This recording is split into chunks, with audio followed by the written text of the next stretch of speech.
By the time you are 28 years old, you have so much money you can't even count it. What do? You're making dreams come true. Look! We have a stacked fight card here for you tonight. What opportunity to seize everything you ever wanted in one moment! Everything the state is around the state is defined. God's been loving it. These big bombs are having the summit on the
September 16th. Party first Beatdown.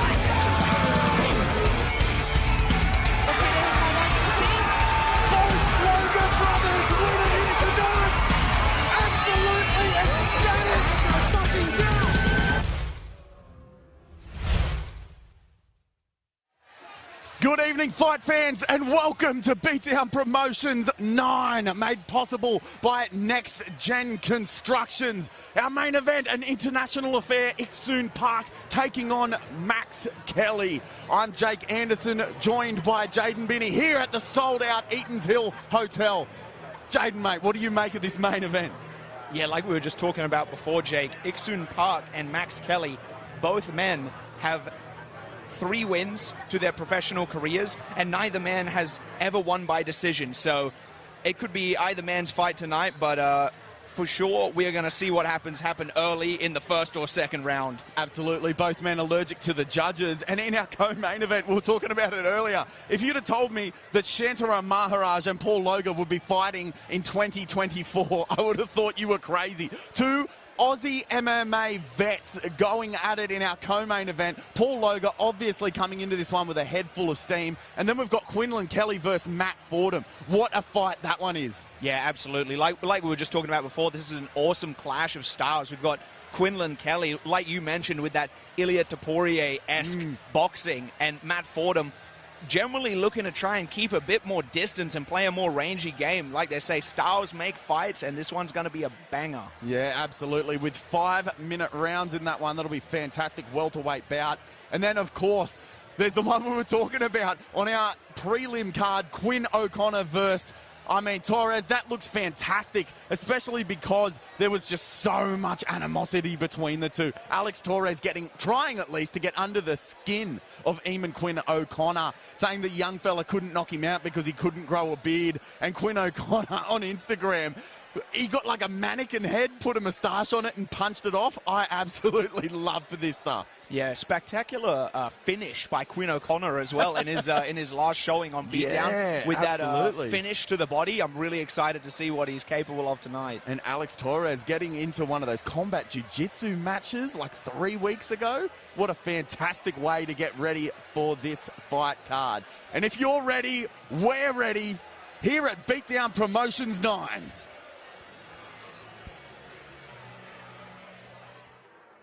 Well, ladies and gentlemen, a very good evening and welcome along to the wonderful Eatons Hill. Great to have you with us here tonight. Another big card presented to you by Beatdown Promotions. This is Beatdown number 9. Ladies and gentlemen, in attendance and for those watching around the world, we are ready for fight number 1. So for those in the venue, ladies and gentlemen, let me hear you. Are you ready for our first fight of the evening?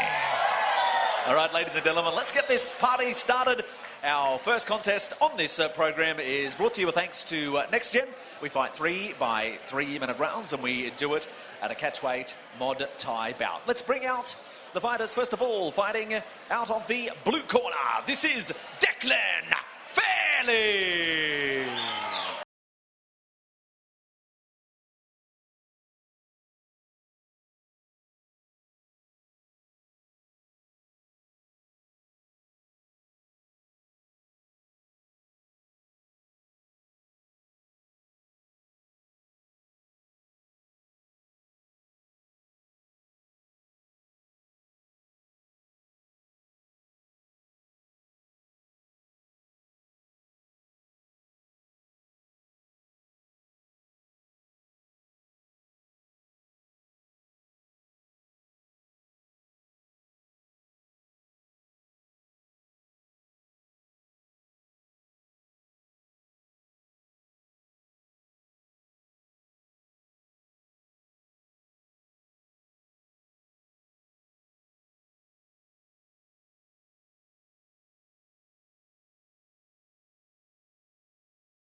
Opponent making his way to the cage to fight out of the red corner. This is Kobe Wood-Lynch.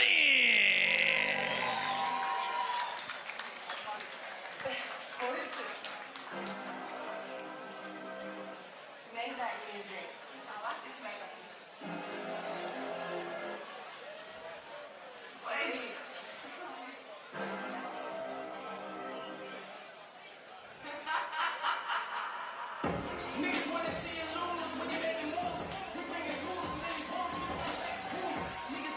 Kobe Wood-Lynch, 11-3 in Muay Thai, fighting out of Courage Training Centre in Townsville.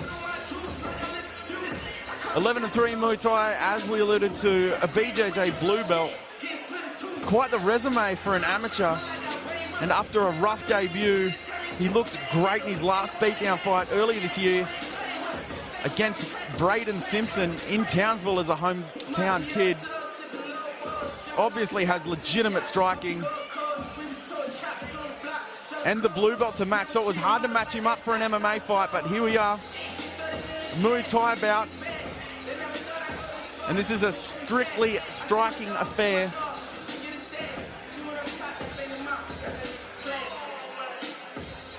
We see Coach Ian Bone, an OG of the MMA game in Australia, in his corner. I remember seeing him fight names like Robert Whittaker more than 15 years ago. I'm dating myself here. And as both men have made themselves available for combat, we kick it to James O'Shea. Ladies and gentlemen, introducing you to the opening bout on our big card here tonight. We fight 3x3 minute rounds. We do it in the Muay Thai division. And this one is brought to you with thanks to Next Gen. Introducing you to the two fighters. First of all, standing across in the blue corner. Weighed in officially 63 kilos neat. From Brisbane, he's trained out of the base training centre. This is Declan Fairlie. And his opponent standing across in the red corner. Weighed in officially 62.30 kilos. Travels to us tonight from Townsville, trained out of the Courage Training Centre. This is Kobe Wood-Lynch. Referee third man in the middle, Mr. Nathan Waters. Our first fight of the night brought to you by Next Gen Construction. Whether you're building a custom home or completing renovations and extensions, Next Gen offers amazing service and great quality throughout. So the boys get straight into it. Head to nextgenhomes.com.au to learn more. Declan Fairlie in the blue, Kobe Wood-Lynch in the red, and immediately we're getting into the clinch. The differentiator between a Muay Thai and a kickboxing fight is that these boys are definitely allowed to work here, and I love the fact that we have the cage. It's not ropes. You can see the difference already. Yeah, absolutely. Common thing with Thai boxing is usually you're going to find yourself able to lean back over the ropes, and when you go in the Thai boxing rules inside a cage, that element is no longer possible. You get stuck against the fence. Yep, you're exactly right. For good or for worse, and Kobe Wood-Lynch able to use the fence there to push him off. And already Fairlie is returning everything to sender. Beautiful outside leg kick traded by both men.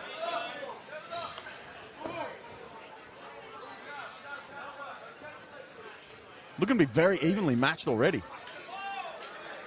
Leg kicks are plenty. Oh, Fairlie just digging into that leg. Shades of Liam Harrison.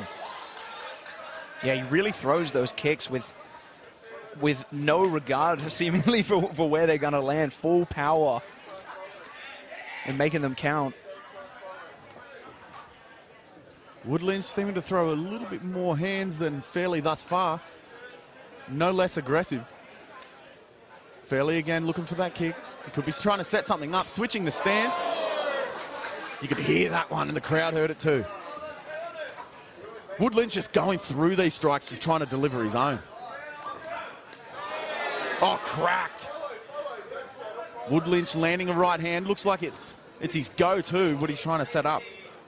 Yeah, sometimes, especially against a heavy kicker, if you're willing to eat it and just throw some heavy straight punches down the middle, it can end up paying off, which seems to be what Kobe's looking for here in the center of the cage. Wood-Lynch with the plum. The traditional control. He bails on it to get an underhook. Gets the sweep with the reset.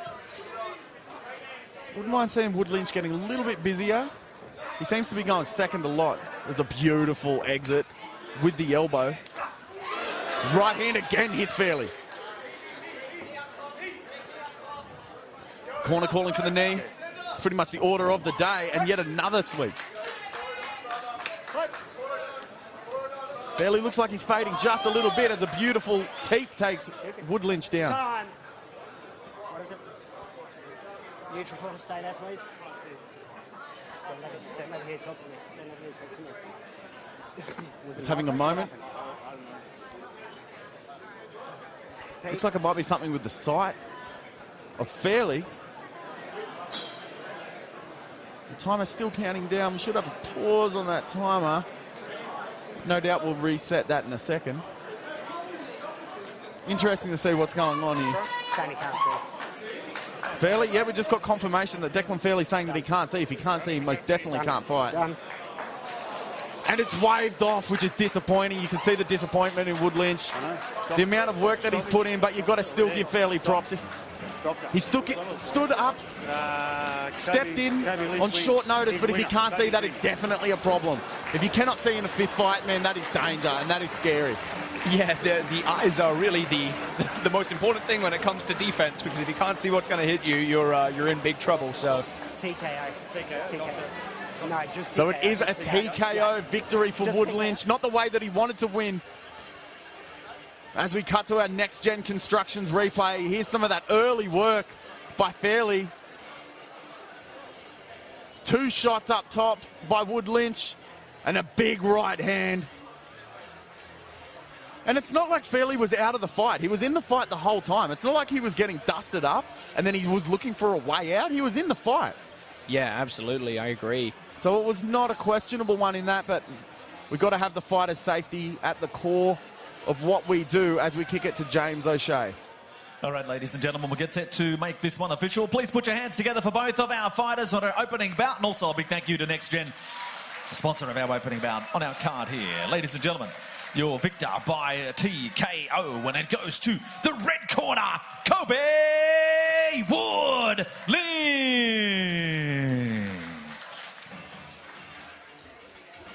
Fantastic show of sportsmanship from both these boys. I don't think that's the way either of them wanted it to end. But it is what it is. It's why we love this sport, for its unpredictability. Respect for Declan Fairlie for stepping in, giving it everything that he had. Even though it didn't last as long as we obviously thought it would, he made at least some of the training worthwhile for Kobe Wood-Lynch, who notches yet another victory in his striking record.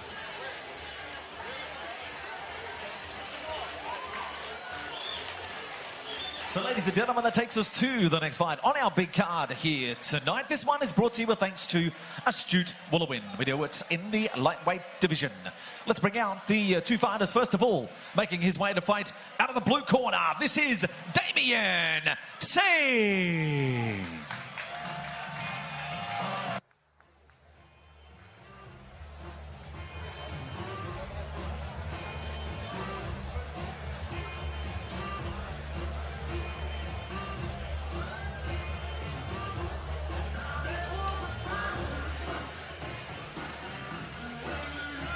Damien Tsang, 1-3, fighting out of Whitsunday Martial Arts in Airlie Beach. He accepted this fight on 3 weeks' notice for his third fight on Beatdown. And Damien's last fight was a bit of an emergence for him. He backed himself, he delivered, and he threw punches in bunches with a couple flying knees as the icing on the cake. And in his single win, he beasted his opponent. It was proper big brother stuff, so we know he's capable of big takedowns on top of takedowns. Tagging opponents with ground and pound on top and never letting up. And he's also got heart for days. And even coming off a split decision loss, you can tell the switch has flipped for him. A real evolution of approach and character. And you look at who's backing him, from former UFC athlete Anton Zafir to the killers at CMBT. He's definitely in a good place to build off the momentum he's gained.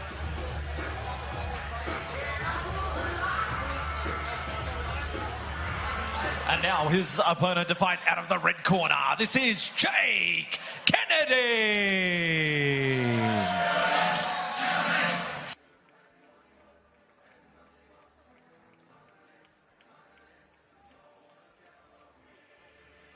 Jake Kennedy, 0-1 out of Chikara Martial Arts in Brisbane. Returning the beatdown. He's 2-1 in his Muay Thai record, moving up to lightweight to get matched. He lost a scrappy fun fight in his debut, but showed absolute promise. biting down on his mouthpiece, throwing with intention, eating shots and kept coming for more. He fought against the purple belt and came up short, taking the loss by submission, and there's no qualms about that. Has obvious striking experience, and with his sights set on Damien Say and a hunger to get back in the winner's column, this one has fun written all over it. As we mentioned before, he moved up to lightweight to get matched, and Damien Say looks like he's moved down from welterweight. So it'll be interesting to see how the gas tank of Say holds up and how Kennedy deals with a bit of that size discrepancy. As we head into the cage with James O'Shea to get us started. Ladies and gentlemen, introducing you to this bout on our program here tonight. It's brought to you with thanks to Astute Wollowin. We do it in the lightweight division. Introducing to you first, standing across in the blue corner. Weighed in officially 69.90 kilos. From Fairlie Beach, trained out of the Whitsundays Martial Arts Gym. Steps into the cage with a record, 4 fights, 1 win and the 3 losses. This is Damien Say. And his opponent standing across the cage, fighting out of the red corner. Weighed in officially 70 kilos neat. From Brisbane, trained out of the Gattera Martial Arts Gym. 1 fight for 1 loss. This is Jake Kennedy. Referee, third man in the middle is Mr. Peter Hickmott. Hi there, boys.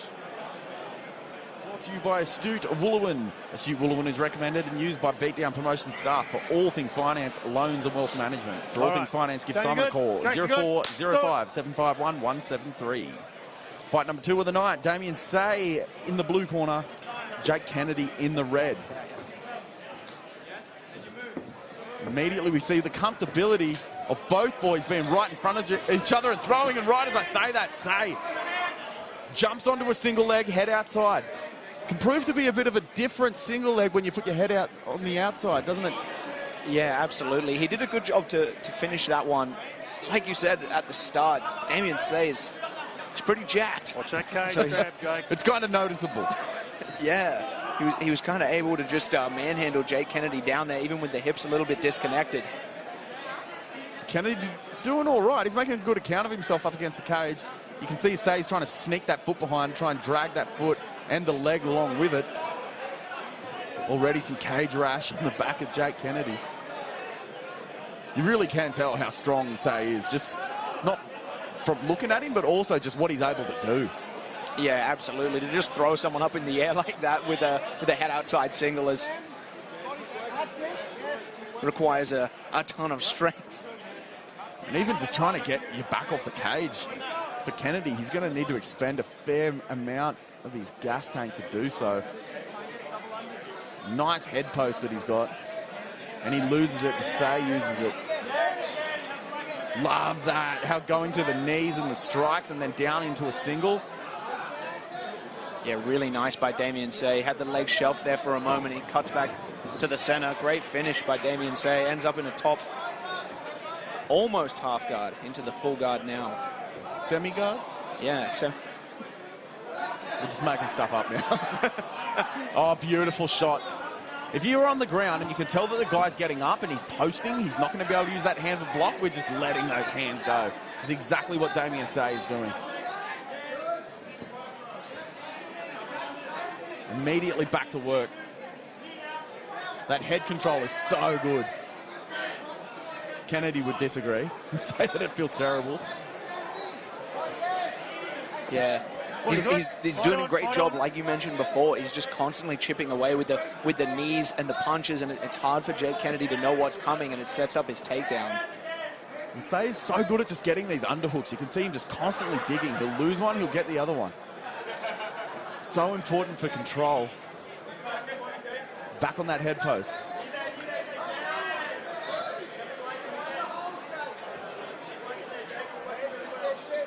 Goes to the overhook. Kennedy really trying to use that to get out, but that head post from Say, making it all but impossible.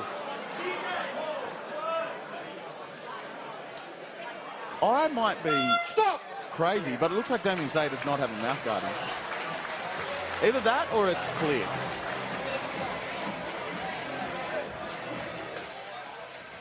clear mouth guard, not clear if he has one in. Anyway, a fantastic first round as we head to our next-gen constructed replay. And here we go. Damien Say doing Damien Say things, just big brothering, using that head post. Goes from strikes, dropping down into takedown attempts.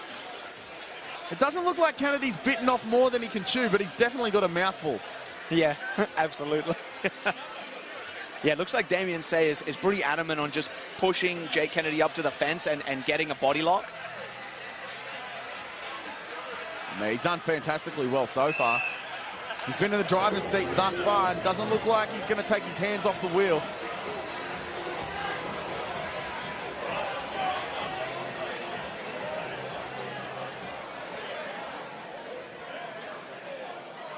Right, Damien Say in the blue, Jake Kennedy in the red. In the lightweight division, we head into round number 2.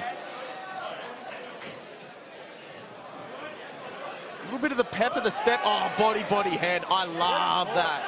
And you can see it immediately affected Damien Say. As soon as Jake Kennedy engaged in any sort of grappling, even grabbed the single collar tie, Damien Say was all over him. Yeah, absolutely. It's like being in a foreign country and you hear somebody speak English. You're like, hello. Like, I know what that is. And he just pounced all over it.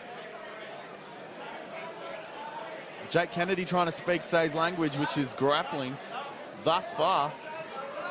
Yeah, he has a great position. Looks like Say might be able to reverse him now with that underhook. Oh, I love that. Framing on the head. He's almost using the underhook against him. A little bit of claret on the chin of Jake Kennedy. And it does look like these grappling exchanges against the cage have taken some of the pop out of the strikes for Kennedy. As Say goes high.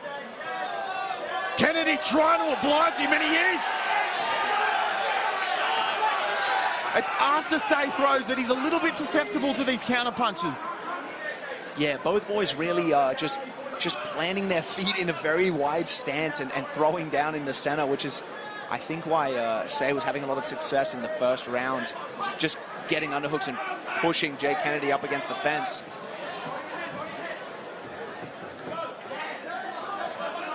And again, it looked like Say got hit while he was dipping, which exacerbated the effect of the shot.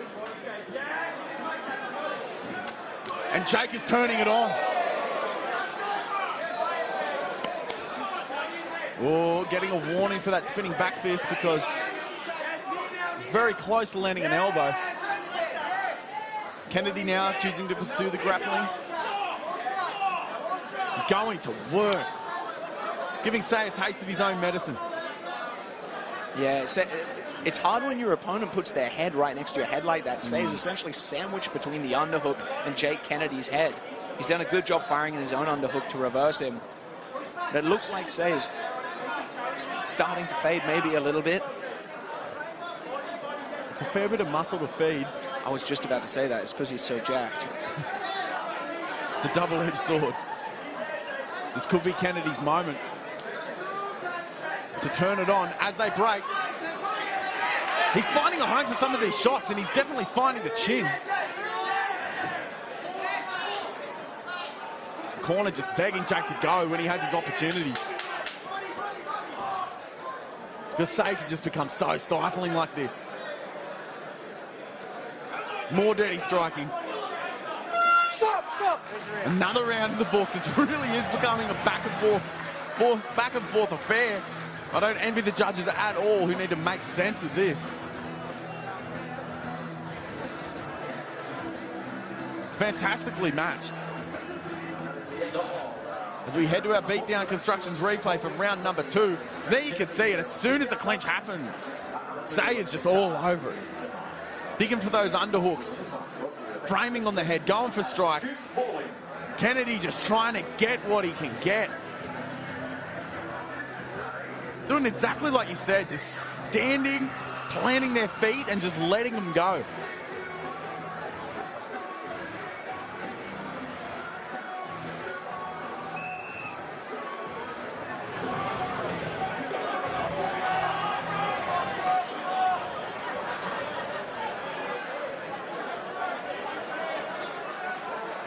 Right, you good?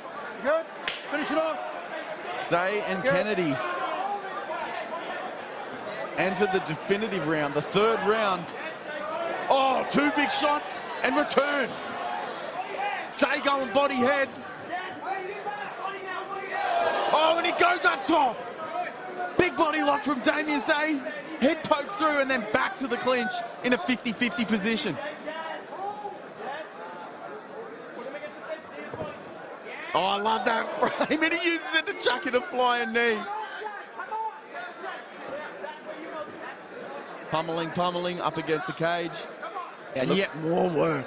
Looks like Say finally had that body lock he's been looking for a little while. He finally got his hands locked, but wasn't able to get anything done with it.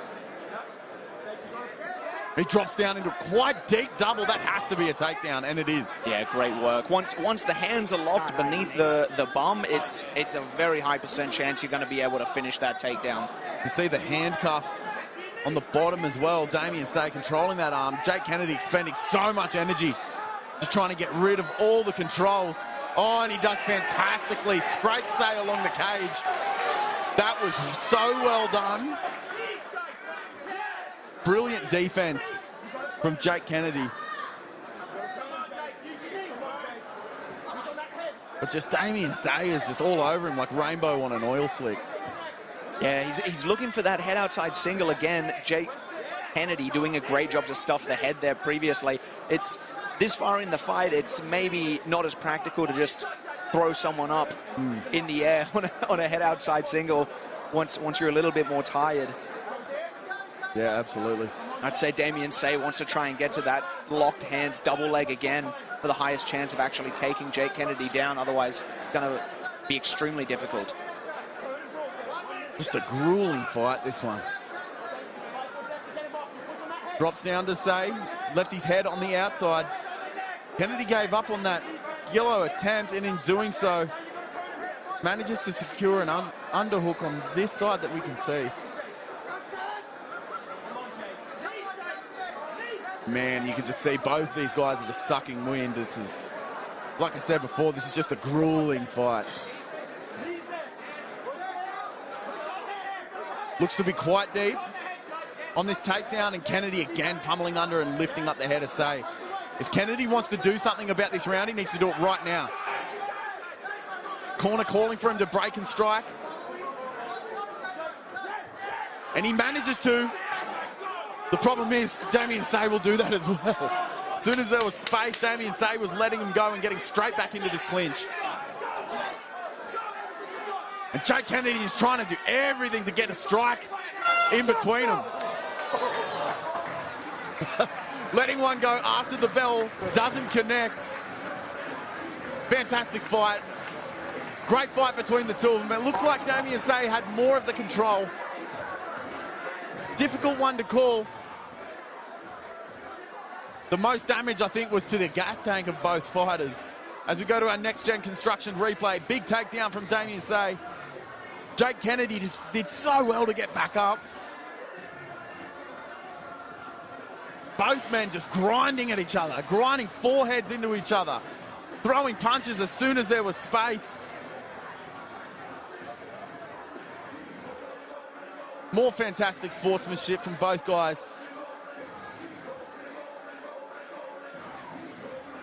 Damien Say stepping in short notice. Fighters just fight. It's fantastic to see. And what he's doing is he's making all the time and effort and energy of Jake Kennedy putting into a fight camp. He's making it all worth it. Can't respect these guys too much. These guys that do the man dance. They show up. The weird respect. Not a lot of people will get it. So that's why as soon as the fight is done, both men shake hands and embrace each other. And we'll find out who takes this in our first decision of the night as we head back into the cage with James O'Shea. All right, ladies and gentlemen, let's get set to make this one official. And a big thank you to Astute Woolwin. And put your hands together for the two fighters. Great contest treated to us tonight. We go to the judges' scorecards. All three judges judge the contest 29-28 to your winner by unanimous decision, and it goes to the blue corner, Damien Tsang. Yeah, so very much what we thought. Damien Tsang able to do the things that he wanted to do and stifled a lot of the offense of Jake Kennedy. Definitely wasn't the fight that Jake Kennedy wanted to have. Damien Tsang having more say in what happened in the fight, obviously, than Jake Kennedy. Gets closer to evening up his record. As we roll on to fight number 3. Ladies and gentlemen, good morning.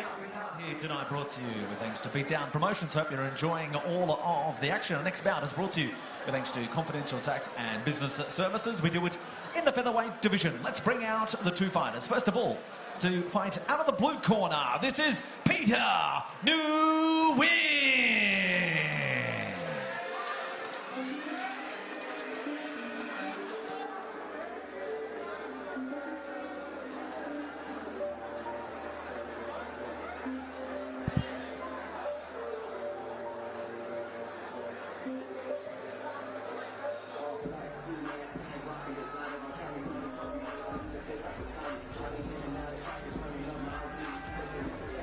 Peter Nguyen, 0-1 fighting out of Southside Training Centre in Brisbane. Nguyen takes this fight on just 2 weeks' notice, proving that he's yet again made of stronger stuff than most. Think of what it takes to step into an MMA gym, no small feat for someone who has minimal experience with any kind of contact sport. And think about what it takes to step in and compete, to put yourself out there for everyone to see, win or lose, and be exposed. And think about doing it on 2 weeks' notice.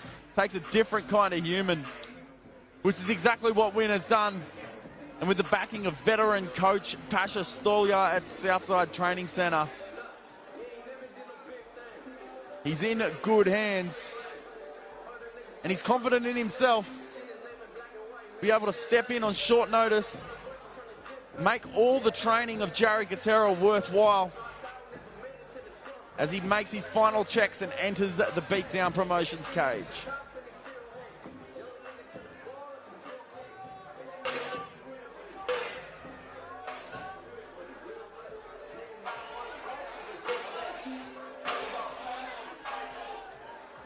And now his opponent fighting out of the red corner, this is Jared Gattera.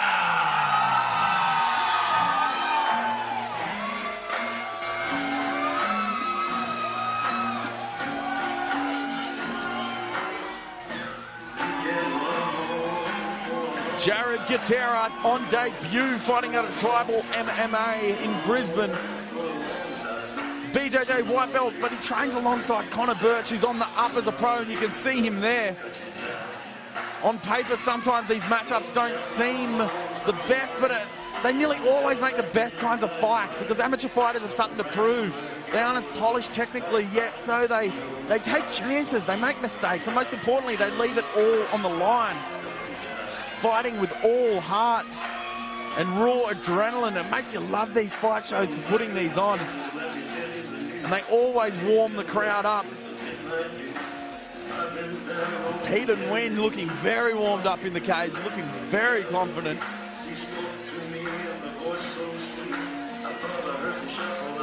As Jared Gattera makes his final checks. And before these boys warm up the crowd, we move into the cage with James O'Shea for our fighter introductions. Well, ladies and gentlemen, introducing you to this bout on our card here tonight. This one brought to you with thanks to Confidential Tax and Business Services. We do it in the featherweight division. Introducing to you first, standing across in the blue corner. Tipped the scales yesterday, ready to go, 65.60 kilos. Trained out of the Southside Training Centre here in Brisbane. Into the cage for fight number 2. This is Peter Nguyen.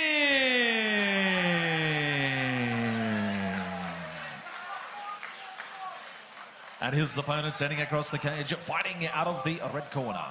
Weighed in officially 65.70 kilos. From Brisbane, the River City, he's trained out of the tribal MMA gym. Tonight, he is on debut. This is Jared Gattera. Referee, third man in the middle, Mr. Nathan Waters. Stay back, stay back. BS. See the team at CTBS for all tax, finance and business accounting and advice. Head to ctbs.net.au for more information on how CTBS can help your business. Fight number 3 in the featherweight division. Peter Nguyen in the blue, Jared Gattera in the red corner. Thank God they put the red shorts on the red guy in the red corner. Immediately, you can see that there's an open stance fight, which means a southpaw versus an orthodox. Nguyen, like, absolutely knowing what he needs to do. Attack that front side with your power side. So he's launching those kicks up early. Gattera looking very, very patient. Nguyen not phased at all. Getting the measure of Gattera.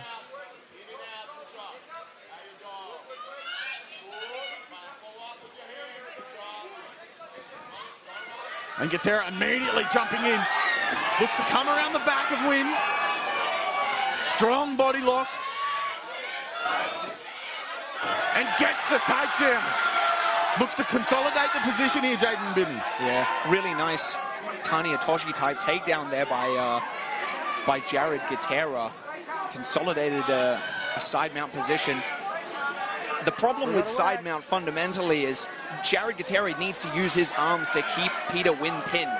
So as soon as you posture up to start punching your opponent in the head, they have an opportunity to escape. So I'd say Gattera, just like that, he did a great job. He popped up, he punched, and now he's going to try and look to move to a better position.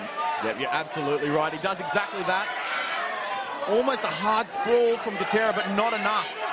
As the very powerful Nguyen gets back up to his feet and drives Gattera into the cage like a forklift, and they're jostling for position. Oh, mistake there from Nguyen. Gave up the hips and gave up a very deep takedown, and Gattera gets number 2. Yeah, just like we talked about in the last fight, once the hands lock along the line of the butt, it's very unlikely you're going to be able to defend that takedown. You're almost better just trying to get a head start on whatever's going to happen on the ground. Yeah, absolutely. It's a really good point.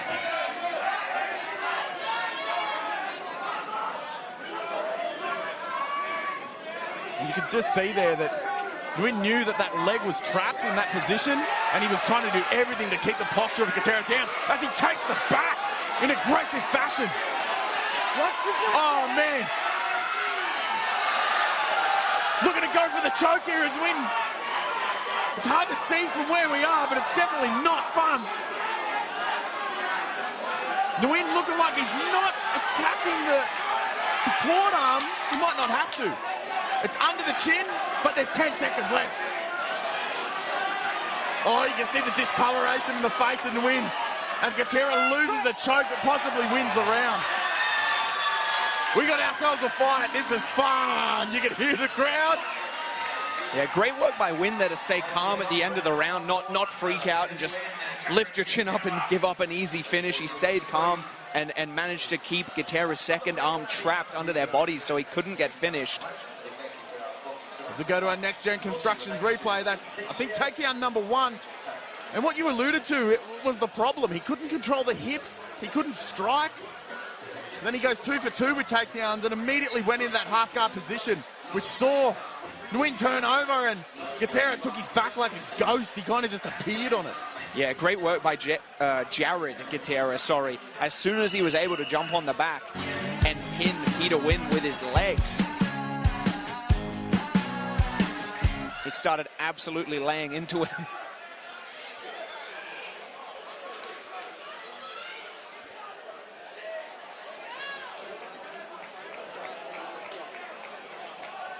Round 2, Nguyen versus Gattera in the featherweight division.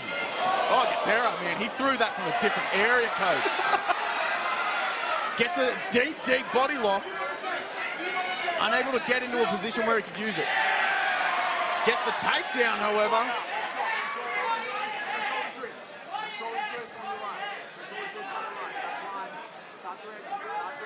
If you're Gattera, what are you doing from this position, Jaden Benny? Are you trying to pass? Are you trying to posture up? I mean, it's probably a combination of all.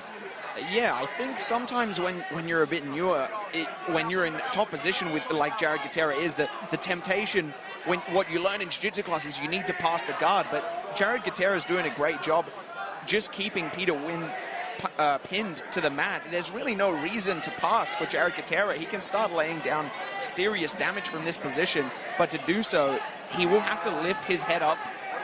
Staying with your head buried into your opponent keeps you safe, but it also limits how much power you're able to generate. 100%. 100%. You can sort of see because Nguyen's always trying to throw a tricep over the top. He's trying to keep the posture of Gattera down. But in doing so, he's also kind of pinning himself to the ground. Yeah, absolutely. Gattera's, he's got a good control now. He's looking to pass.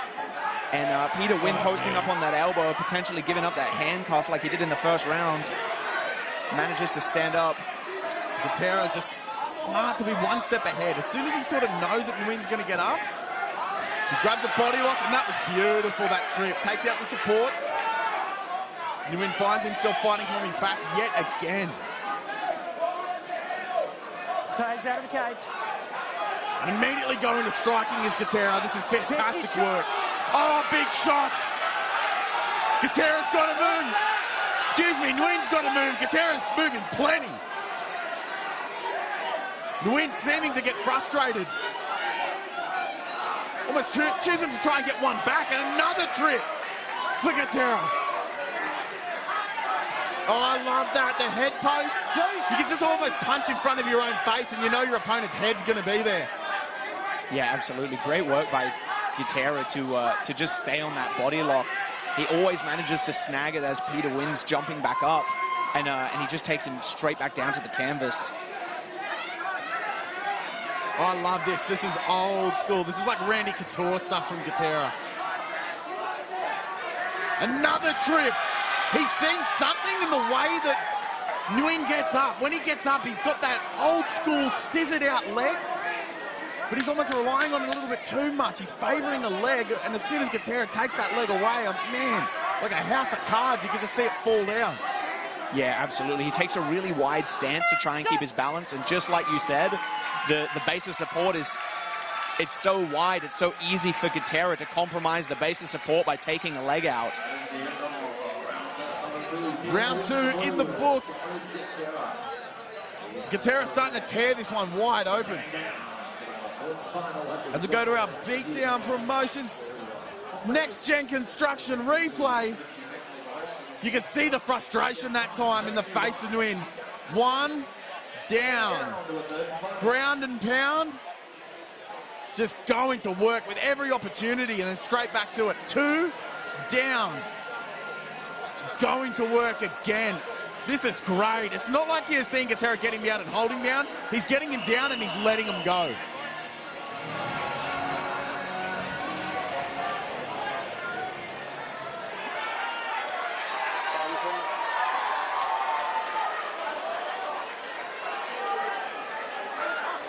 You're ready to go.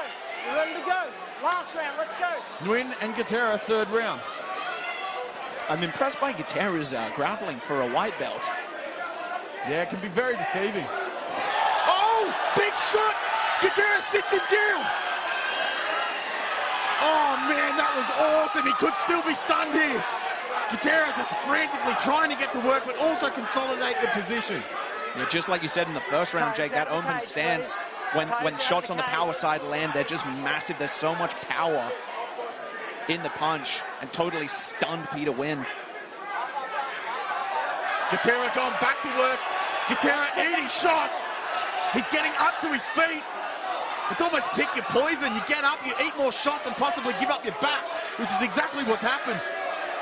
Nguyen trying to tripod and shuck him off the top, but this could be a little shootout to see who gets on top because Gattera's losing the position. Nguyen doing a fantastic job to get back up. Oh, and he's down somehow. And it's over. Something happened in that exchange. Gattera with the finish victory. First round, back and forth, second round, tears ahead, third round, blows it wide open. Sportsmanship from both boys. We need to have a look at that replay and see what it was. Man, Gattera showing experience beyond his years. I don't care if he's never worn a gi before, that dude can grapple, man. Boom, there's that shot. Gattera cracking him from there. More shots. And it was slightly after this. There was something in the exchange. This could be hit here. It could be the knee. It looked like the knee of Nguyen went out. It almost just collapsed. And Nguyen there, just not having his wits about him. It could be the accumulation of the shots. But something in his leg just seemed to go out. He's definitely limping now as he walks across the cage to give ultimate respect to Jared Gattera, who gets the win.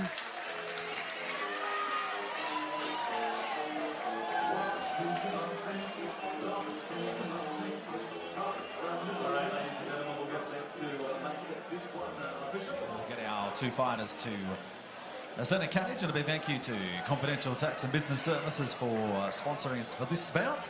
So we'll get our two fighters to the centre and we'll make this one official.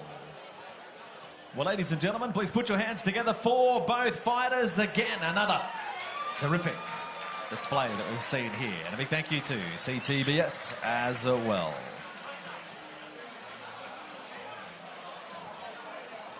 Well, ladies and gentlemen, at 1:07 of the third round, and your victor by TKO, and it goes to the red corner, Jared Gattera!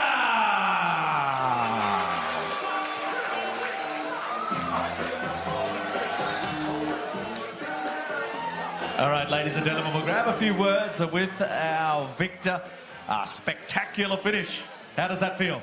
Oh, man. This is amazing. I didn't imagine this would go down like the way it did. Just want to say thank you to my three coaches. Man, I come into the gym a year ago, knowing nothing. These boys got me right, so I love the boys. And I love all the boys back at home at Tribal, and all my friends, family. Love yous all. Hope that was good enough for yous. Kept it exciting. Could you really feel the crowd and the noise as you move towards the finish there in the third? No, I couldn't hear much, eh? Yeah, I heard some screams here and there. Thank you, guys. Got me going. Yeah. Congratulations. That's the way to debut. Enjoy the moment. We look forward to seeing you back next. Yes, thank you. Thank you.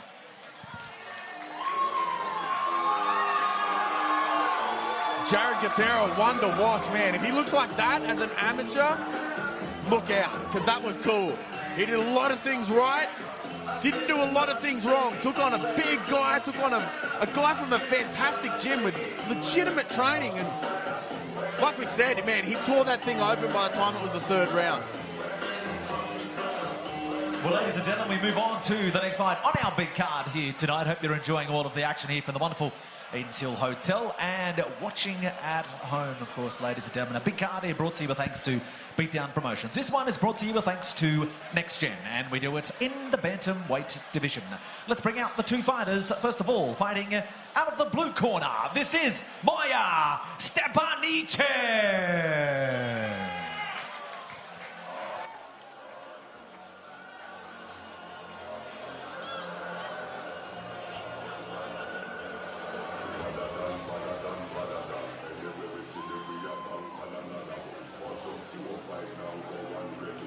Stepanicev on debut and fighting out of Kick-Ass MMA in Perth, Australia.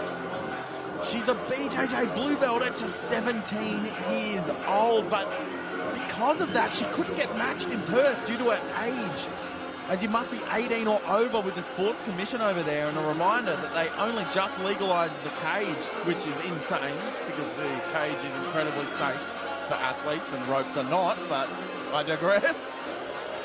Winning competitive blue belt is Stepanicev, training under UFC veteran Stephen Kennedy, fighting out at Kick-Ass MMA in Perth and looking to get her MMA career started in winning fashion. Not much known about her, but the pedigree of gyms and the coaching staff tells us it could be a striker versus grappler matchup, especially when you consider her coach is Steve Steamroller Kennedy, who is no stranger to the grappling department.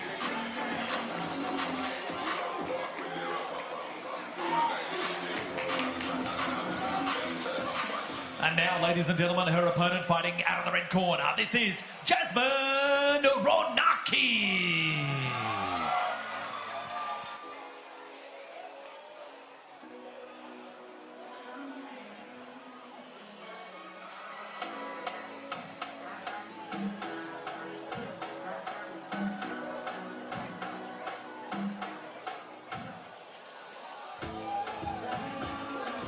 Jasmine Ronaki on debut, training out of the Fight Centre here in Brisbane.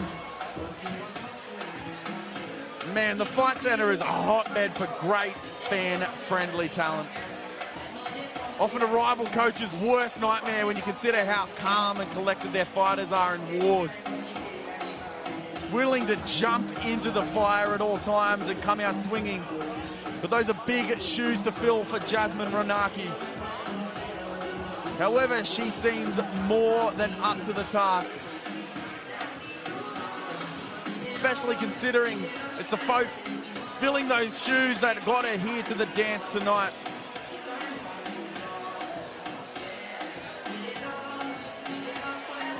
And as mentioned before, when you've got Steve Kennedy in your corner, your grappling is going to be on point. And when you've got the stablemates that you have at the Fight Centre and the type of coaches you have there, just the pedigree of striking. This very well could be a striker versus grappling showcase. But then again, when these guys and girls get on debut, usually it's just a bit of everything. And as the ladies grace the cage, we head back to James O'Shea for our fighter introductions. Ladies and gentlemen, introducing you to this contest on our card here tonight. We do it in the bantamweight division, and this one is brought to you with thanks to Next Gen. Introducing to you first, standing across in the blue corner, weighed in officially 58.50 kilos. Travels to Queensland tonight from Perth, trained out of the kick-ass MMA gym. Tonight, she makes her debut. Give it up, this is Maya Stepanicev.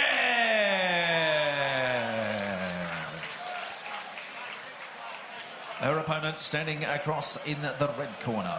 Weighed in officially 61.10 kilos. From Brisbane, the River City, she's trained out of the Fight Centre. Also tonight, makes her debut. This is Jasmine Ronaki. Referee, third man in the middle is Mr. Phil Cassidy.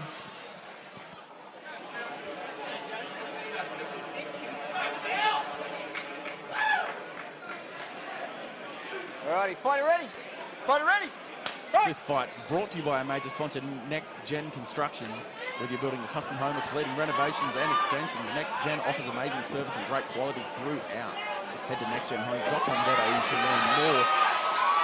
And man, Ronaki and Stepanicev are immediately learning more about each other.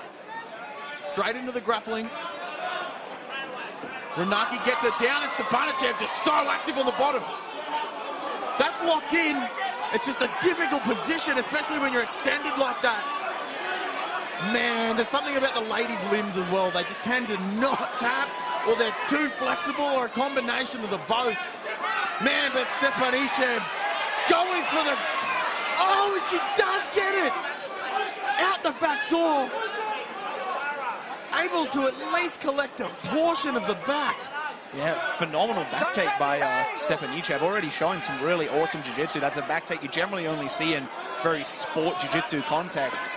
Actually straight on the back of Ronaki, standing. Man. She's like a monkey. She's on the back, she's fighting for the chin. And man, we said this could be a grappler versus striker matchup. This is just an all-grappling affair because Stepanicev made it so. Yeah, fantastic defense by Ronaki. I was just about to say that. She's doing a good job staying calm and pulling the hands down of Stepanicev. It can be difficult, especially if you're a grappler and it's your first time fighting MMA. The gloves don't seem big until you're trying to ram it in behind someone's head to choke them out, and then all of a sudden it feels like you have 16-ounce gloves on. Who's getting the worst of this? I mean, Ronaki's holding up Stepanicev. So she's obviously gassing out her legs and she's being attacked at the same time. But Stepanicev has got to use so much of her core, so much of her legs and a lot of that strength just to be able to stay up on the back. Yeah, I agree, absolutely. And Ronaki's smart, just kind of sitting her butt into the cage so she's not taking all of that load herself through the legs.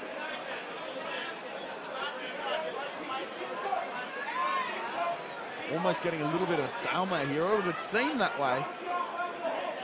But it just takes one wrong move from Ronaki and Stepanicev can at least get under that chin again.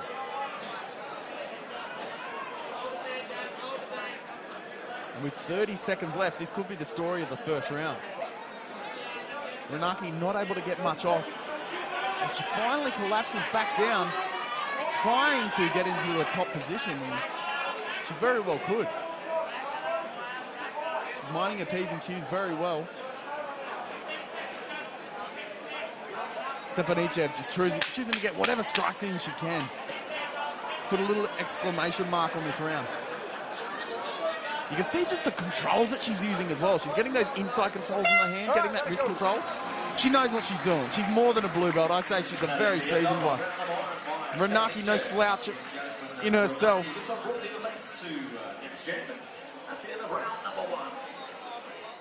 Round number one in the books for the ladies. As we head to our next-gen construction replay, Stepanicev able to just reverse the position after Ronaki thought that she wanted to grapple him. Goes out the back door, gets the back, climbs her like a tree. And that was pretty much the story of the first round. Ronaki seeming to be in the hole at least with one round down.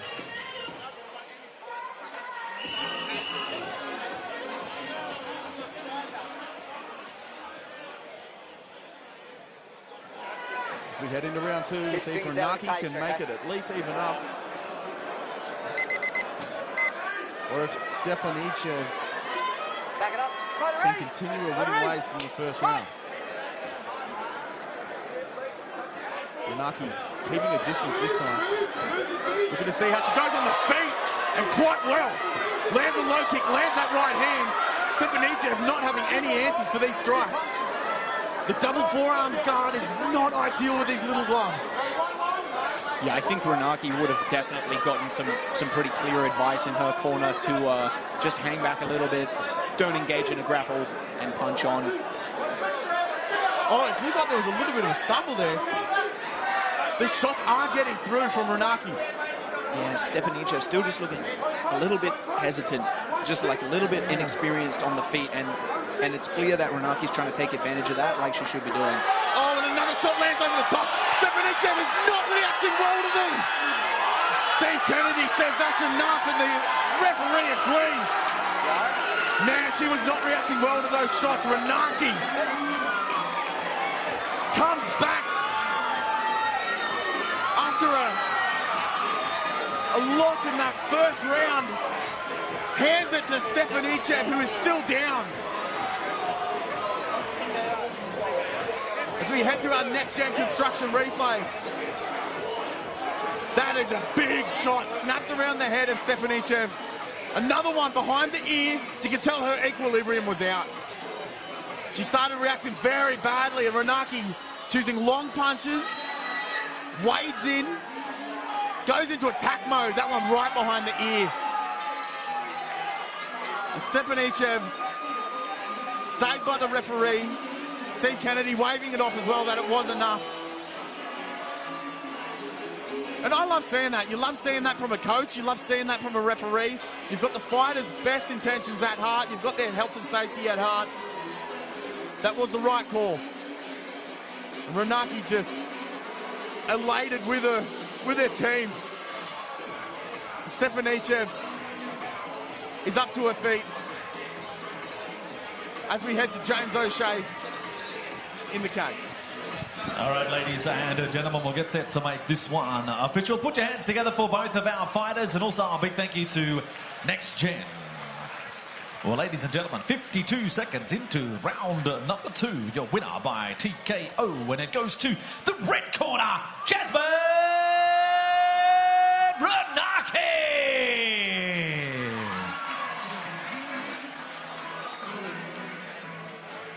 Ronaki just doing so much right defensively and offensively as she gets a little word with James O'Shea. All right, ladies and gentlemen, we'll grab a few words with our winner. What a way to score your win on debut. How did that feel? Fucking awesome. Yeah. Talk us through it. So what changed from round one into round two, where you really took control? Not much really, just not rushing it, picking my shots. Yeah, trying to stay out of the ground game. Well, it worked. Yeah. Yeah. And how does it feel with this crowd here? There was a lot of noise when you called that one off. Really good. Love you all. Thank you. Congratulations. Enjoy it. Thank you. Well, ladies and gentlemen, there you go. So there's your winner, Jasmine Ronaki.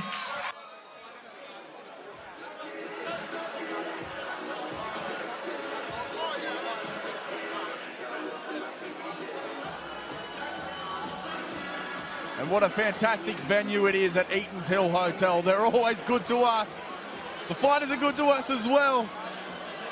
But the electric atmosphere in the ballroom can only be done at Eatons Hill Hotel. As you can see, the crowd down below, the crowd up high. It's intimate, but you still get a packed house. And you get that electricity of a big crowd. We love this place and we call it home, and for good reason. Sadly, another sold-out show. We're turning people away at the door as we roll in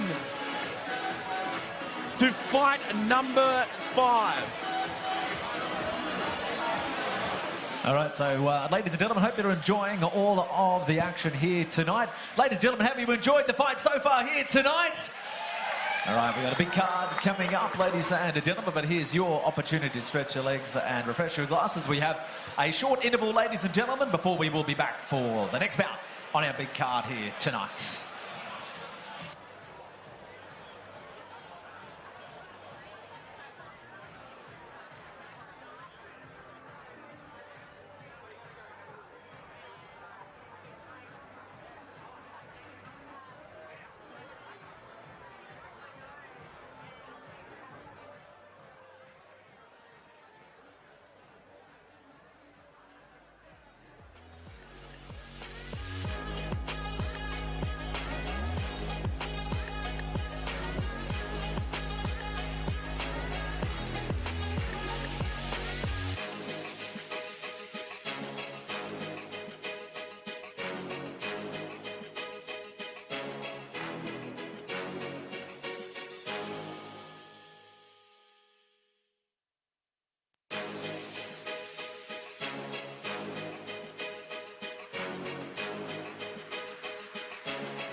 Thanks for staying with us and welcome back to Beatdown Promotions 9. Yet another sold-out show here at the fantastic Eatons Hill Hotel. And we've been kind of spoiled already. We've had a little bit of everything. From a striking affair getting us underway tonight, to the lightweights going to war, to the ladies having a go of it. And here's Wood-Lynch taking on Declan Fairlie very early on. And although it did end very abruptly, we did see shades of that fantastic striking from Kobe Wood-Lynch, training out of Courage Training Centre. And Damien Say just really big brothering Jake Kennedy, who might have bitten off more than he could chew. And Damien Say just really a tank when it comes down to it, and he just did nothing but move forward the whole time. And Peter Nguyen and Jared Gattera. Jared Gattera has got to be one to watch. That was a fantastic showing. Yeah, absolutely. Really impressive performance by Gattera. I'm almost suspicious. Is he really a white belt on debut? He's probably like one of those dudes that just happens to never have worn a gi, but has been grappling for a while. And if that's a little bit of a taste of what we've got in order, tonight is going to be a fantastic one. The crowd is electric. The fight card is insane. And we're not even halfway through. All kinds of different talent, returning talent. Fighters from previous beatdowns. Fighters from all kinds of gyms and different backgrounds. I mean, we've got grudge matches happening. We've got Loni Filamoala versus Chanel Kang in an international bout. To kick off our pro card, Gwendolyn Kelly and Matt Fordham is just going to be two undefeated amateurs going to war in their pro debuts. Paul Loga and Shantara Maharaj, just vets of the game. They've fought, between the two of them, they've fought everyone in the domestic scene. And then an international main event with Max Kelly taking on Iksoon Park.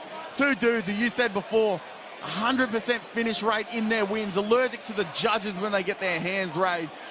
That is just going to be a fantastic main event to cap us all off here at the sold-out Eatons Hill Hotel for Beatdown Promotions 9.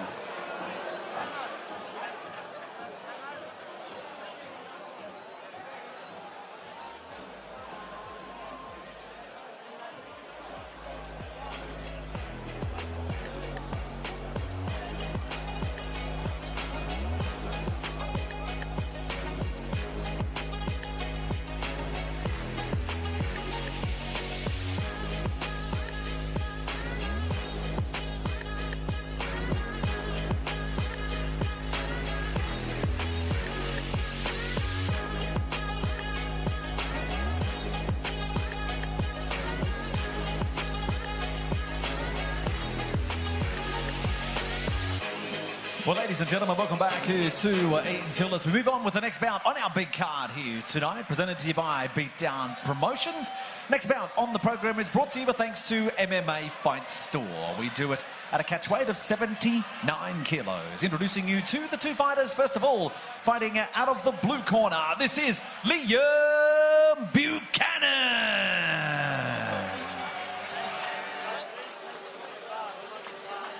Liam Buchanan, 3-1, fighting out of Whitsunday Martial Arts in Airlie Beach.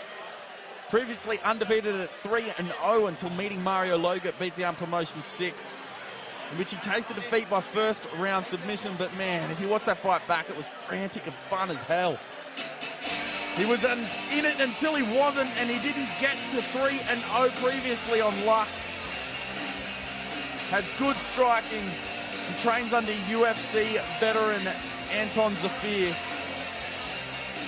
And he'll be putting those skills to the test as he takes on Ethan Morrison, training at a Courage Training Centre. But Liam Buchanan, definitely another promising hopeful looking to get back in the win column. And now his opponent fighting out of the red corner. This is Ethan Morrison.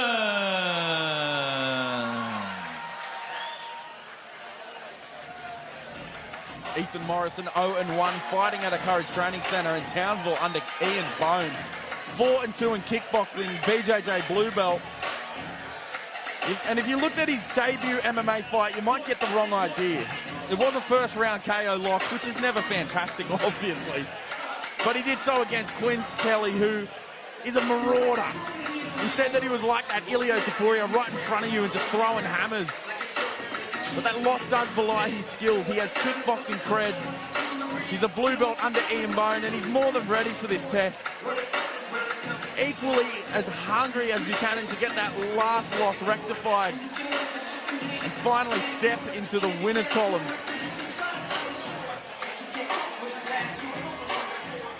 Liam Buchanan I don't think he's broken eye contact with Ethan Morrison so far as he does his final checks. And 1 + 1 = 2 fighters as James O'Shea gets us underway in the cage. Ladies and gentlemen, introducing you to this bout on our program here tonight. It's brought to you thanks to MMA Fight Store, and we do it in the catchweight 79 kilo division. Introducing to you first, he stands across the cage, fighting out of the blue corner, weighed in officially 78.60 kilos. Travels to us tonight from Airlie Beach, trained out of the Whitsundays Martial Arts Gym. His record to date, 4 fights for 3 wins. This is Liam Buchanan.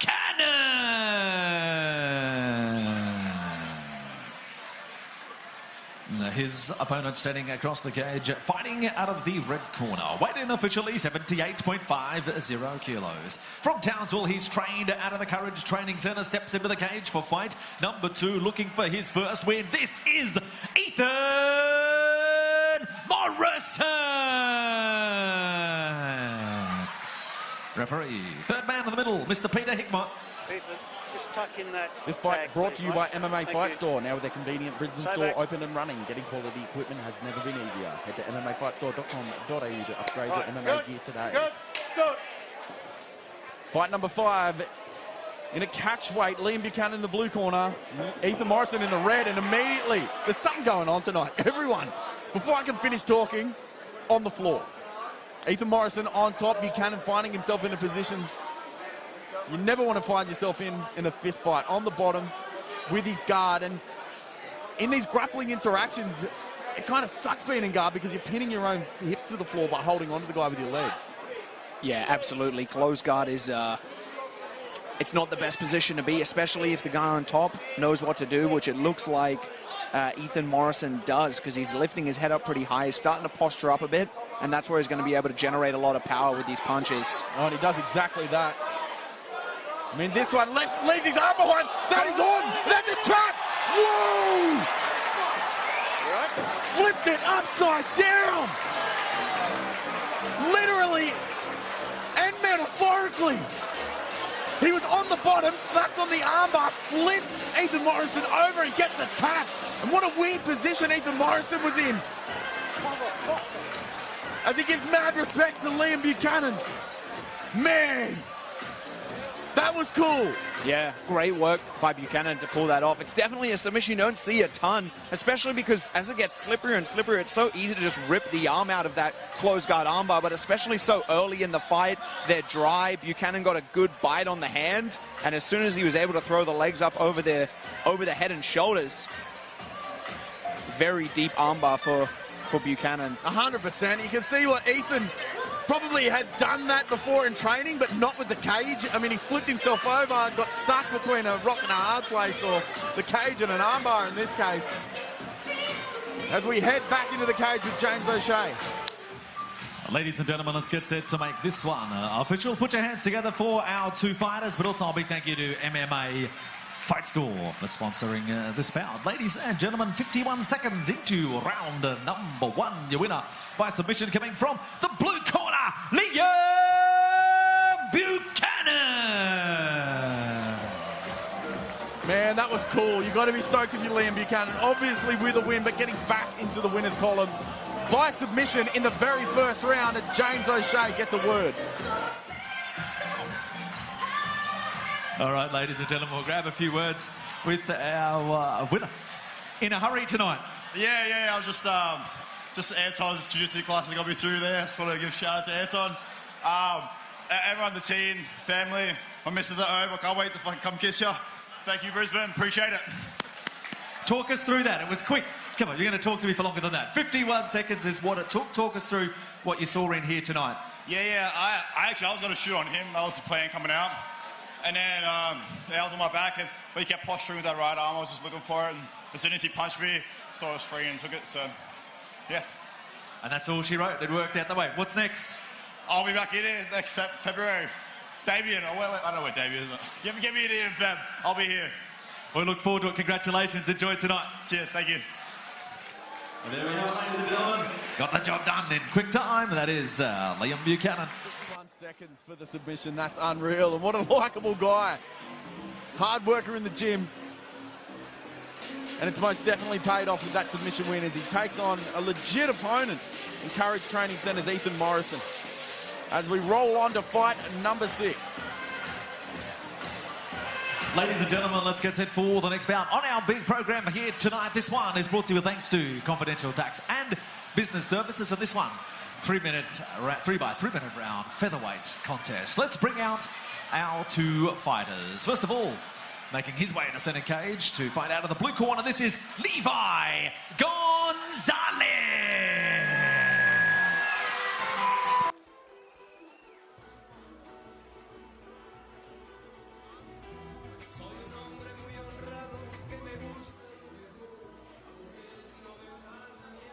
Levi Gonzalez coming out with a little bit of salsa. 3-3 fighting out of integrated MMA here in Brisbane. He's never been finished, but finished all his victories.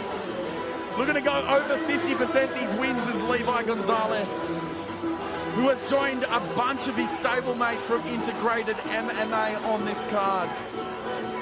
And it's very special having that many training partners getting ready for the very same night. At the very same sport, not kickboxing, not jiu-jitsu, but coming to do the real dance of MMA. And Gonzalez brings the heat. 2 big first-round victories by strikes to his name. And you know he has worked on his skill set as Adrian Pang always has his guys over-prepared. He could need to bring everything he's got for this matchup tonight against Max Davidson. And now introducing you to his opponent to fight out of the red corner. This is Max Davidson.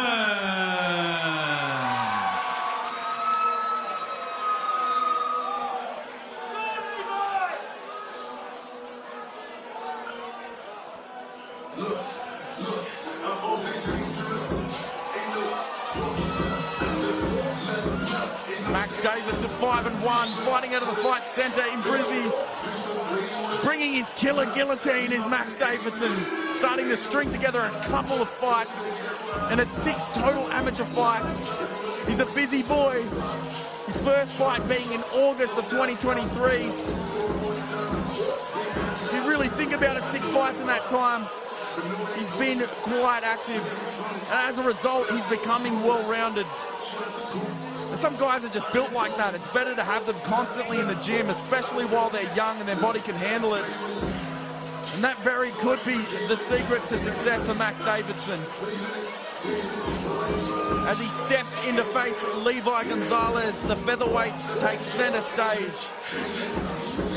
Man, the fight center versus integrated MMA, this sounds fantastic on paper, and when these boys get stuck into each other, I believe we'll see why.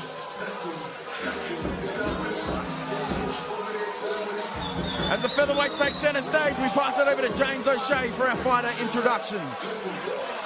Ladies and gentlemen, introducing you to this bout on our card. This one, a local derby, the River City Showdown. This one brought to you with thanks to Confidential Tax and Business Services, and this one in the featherweight division. Introducing to you first, standing across in the blue corner, weighed in officially 66.10 kilos. Hailing from Brisbane, the River City, he's trained out of the integrated MMA gym. His record to date, 6 fights, 3 wins and the 3 losses. Give it up, this is Levi Gonzalez!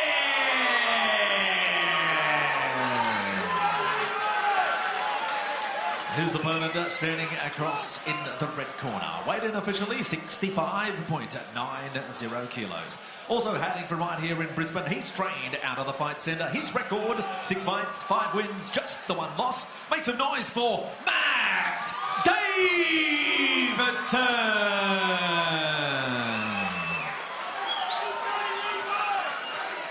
Referee third man in the middle, Mr. Nathan Waters. Fight number 6 brought to you by CTBS. See the team at CTBS for all tax, finance and business accounting and advice. Head to ctbs.net.au for more information on how CTBS can help your business. Levi Gonzalez in the blue, Max Davidson in the red, and again another fight begins with the grappling. Max Davidson making no bones about where he wants this one, although Gonzalez finds himself with the double underhooks and able to stifle the attack. Uses it to twist him, turn him around, and I love that. You can hear that knee just reverberate off the solar plexus of Davidson.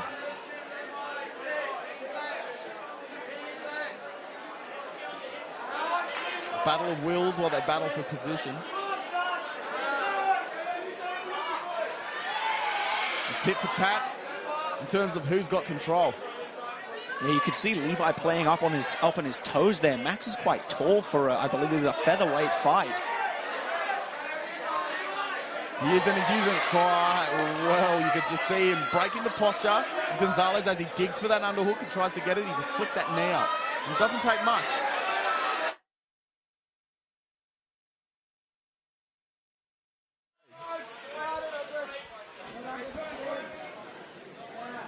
I love that head control. Levi Gonzalez able to use it, and as soon as I say that, Max Davidson makes me a liar. Takes it away and pushes Gonzalez back against the cage. Oh, gets that tight plum, but with these little gloves, you've got to be careful. Oh! That is why! Max Davidson just feeding him shots! Gonzalez is still dazed! Doing enough to stay in it! Cracks him on the tip of the chin, send him crashing to the mat. Man, it's too early for this. I don't know if my voice can take it. Yeah, impressive by Levi Gonzalez to find a way to just not get finished there, to just hang on by the skin of his teeth and kind of regain his wits. Man, legitimately snapped around the head of Gonzalez, who's now taking this time to recoup.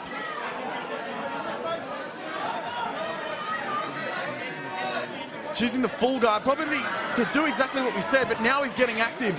Davidson climbing around to the back. Looks to be under the neck, but with no control as yet. Still tweaking. Oh, and he taps it! He used the leverage of his weight over the top. Gonzalez taps. Man, Max Davidson, what a problem he is. He's got power. We saw him drop him. He's got submissions. He's known for that guillotine, but man, he got under the neck with that choke. And like he said, he's so damn tall. He was hitting Gonzalez at a range that he just couldn't keep up with. As we go to our next-gen constructions replay. Bit of jostling in there. The guys in the truck making us wait for the real main event. Boom! Here! Sits him down. Max Davidson just going to work. Has him hurt, smelt blood in the water, and just stayed on him. Look, you can just see the leverage that he had. It was almost the leverage of him falling off the top that was able to squeeze under the chin and really solidify that choke. Man, Max Davidson, very, very cool. Yet another amateur to keep your eyes on as we head back into the cage with James O'Shea. All right, ladies and gentlemen, we'll get our 2 fighters to centre cage. We'll make this one official. A big thank you to Confidential Tax and Business Services, our sponsor of this bout. Ladies and gentlemen, please show your appreciation for both fighters here tonight.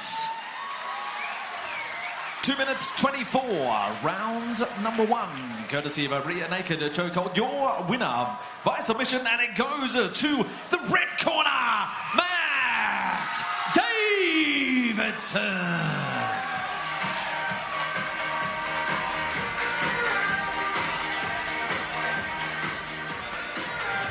All right, ladies and gentlemen, we'll grab a few words with our winner. That was dominant. That was impressive. What's your thoughts?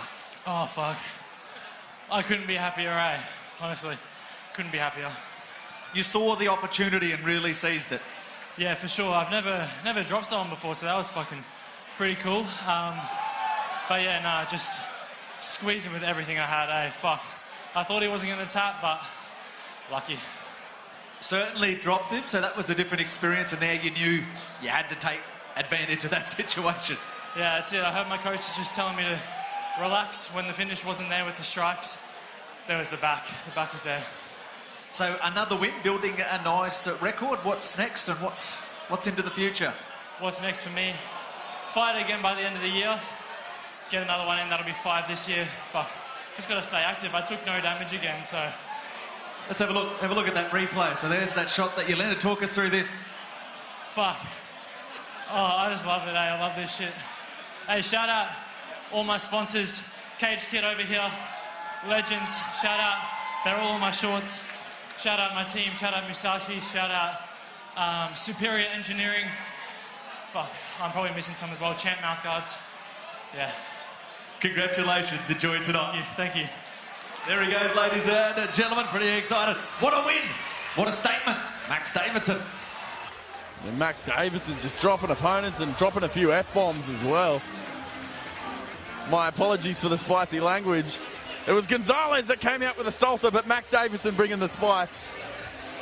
Elated in victory. And like we said, yet another amateur with a very promising career ahead of him.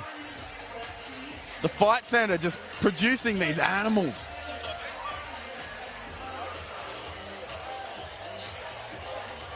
Well, ladies and gentlemen, moving on our big card here tonight. The next bout brought to you with thanks to Next Gen. We do it in the featherweight division. Let's bring out our fighters. First of all, fighting out of the blue corner, this is Jack Godard.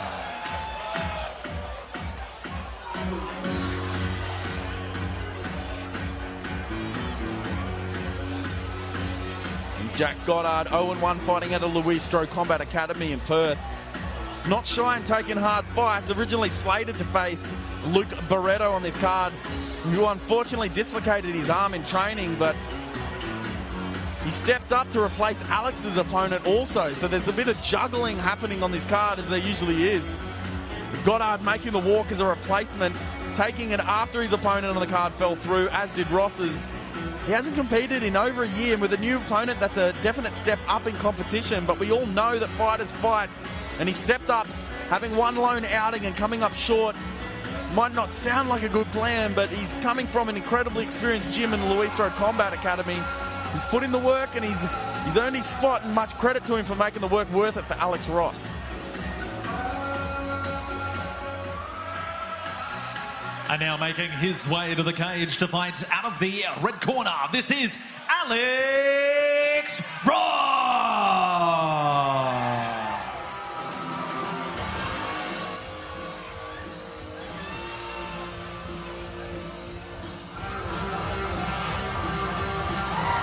Alex Ross, 3-2, fifth wave BJJ product here in Brizzy. Originally slated to face Luke Brinkworth, but he withdrew from injury as well. So a well-accomplished brown belt in BJJ. He just hasn't found his luck recently, but the talent is there. Difficult matchup to set him back. You're talking about against beasts like Jesse Yada and Thomas Shellhammer. They've kept him out of the winners column in his last two bouts, his two losses, sorry. But if we switch to the wins, he's gone 3 for 3 in submissions. Never seeing the judges when he's victorious. And a return to form could be awaiting Ross here as he returns to the beatdown cage. Much kudos on the walkout song. That was probably the most animated that I've seen Alex Ross. He's usually a very stoic dude, keeps to himself, very level-headed. Looks like he's pumped for this one. And with both fighters within the cage, we kick it to James O'Shea. Ladies and gentlemen, introducing you to this contest on our card tonight. It's brought to you with thanks to Next Gen. We do it in the featherweight division. Introducing to you first, standing across in the blue corner. Weighed in officially 65.80 kilos. travels to us tonight from Perth, Western Australia, trained out of the Lewistro Combat Academy. Tonight, into the cage for fight number 2, this is Jack Godard!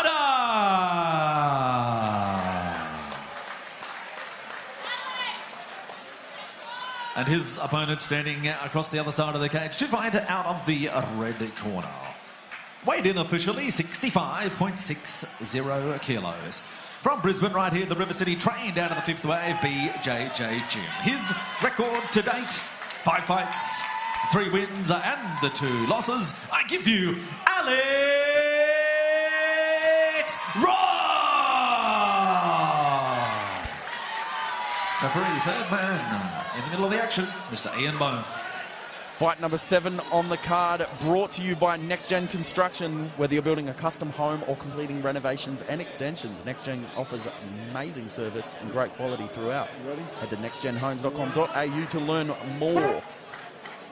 Jack Godard in the blue corner, Alex Ross in the red, and immediately Godard trying to take down the brown belt. Very interesting. Something about this night, hey. Yeah, There's man. no slow starts tonight. Dude, something's going on. Everybody looking to get immediately into it, and everybody looking immediately to get into the grappling. Alex Ross looking to work some sort of standing das there. Godard pressing him up against the cage. Might know something we don't.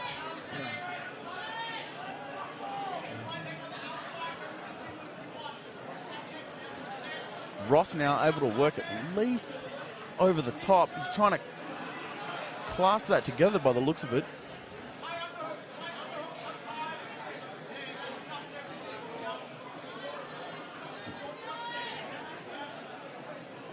Boys working right in front of us here. Not sweaty yet. So it makes these clinch positions very grippy. Alex Ross becomes the aggressor in the situation. Decides to eat up that leg. Frees up an arm.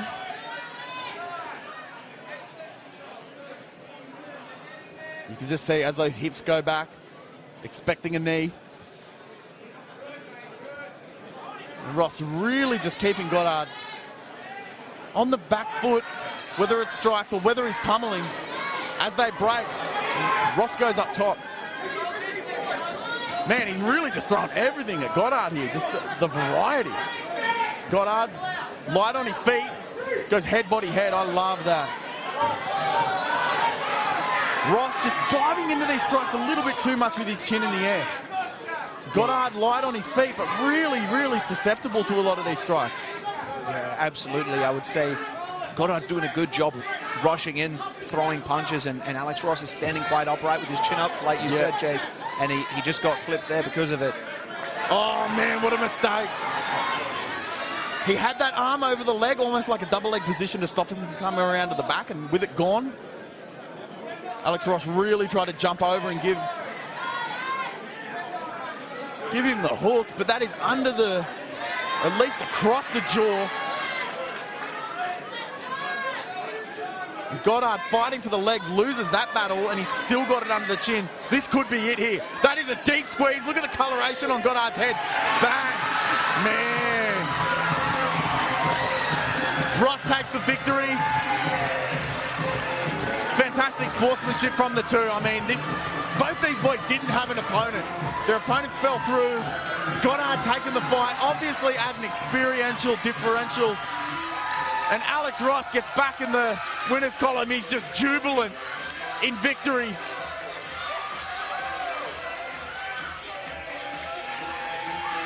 As we head to our Next Gen Construction replay, this is just really smart stuff. Like we said, very early in the round, no sweat at all. Godard trying to get something going. And you could really see that grip under the chin was there very early on. And Alex Ross making the most of it as he wins by submission.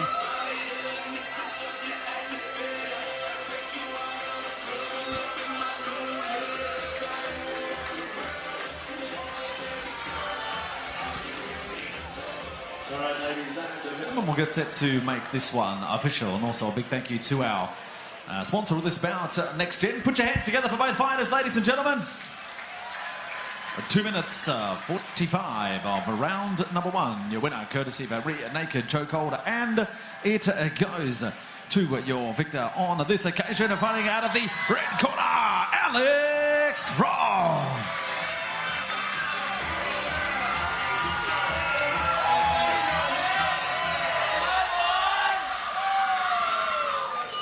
All right, ladies and gentlemen, we'll grab a couple of words with our victor. Congratulations. You enjoyed that one.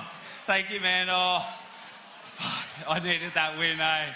I trained so hard all year. Had a bad run with injuries, broke my foot. That absolutely killed my confidence. Bit of ring rust in my last one, bit crook through it. Didn't perform my best, but today I definitely feel like I did that. And I'm very happy to represent my new club with Fifth Wave and my two coaches, the fucking legends. Well, you certainly felt back in the right groove in here tonight. Thank you. I'd like to thank my coaches, my team, my family, my friends, my beautiful fiancée. I couldn't do it without you, thank you. Yeah, what's this moment mean for all these people obviously cheering for you, standing here victorious? This is a lot. Everyone knows I work my ass off for this. There's not a day that I lay in bed and fucking cry about anything. I'm out there doing it, and so fucking should everyone else. Let's do it, boys. Let's have a beer tonight. Well done. Congratulations. Enjoy the moment. There he is, ladies and gentlemen, your victor here tonight from the red corner, Alex Ross.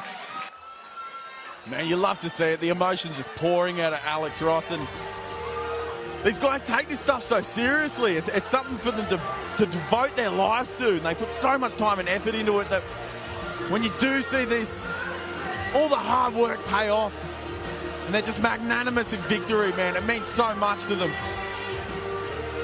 And Alex Ross, incredibly hard worker, dedicates a lot of his life to this. You can just see how much that meant to him.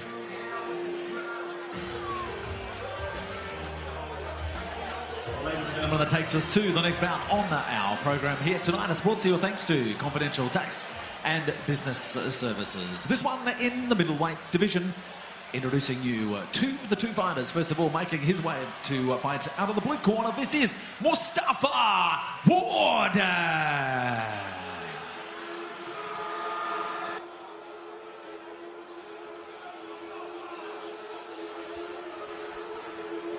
Mustafa Wardak, 3-0. Fighting out of Combat 1 MMA in Melbourne. Splitting 2 finishes with a TKO and a submission is Mustafa Wardak. A worthy challenge for Toby Tsang, having 2 cancelled bouts in his past, as well as Toby Tsang. They've both been left at the altar twice by their opponents at the last moment. He's looking to make the most of this opportunity, and we know Tsang feels the feeling is mutual as the big boy's entering the cage here. And the beauty of that is you can hear every shot land, and cage side, you can feel it on the floor when the middleweights and up go to town on each other.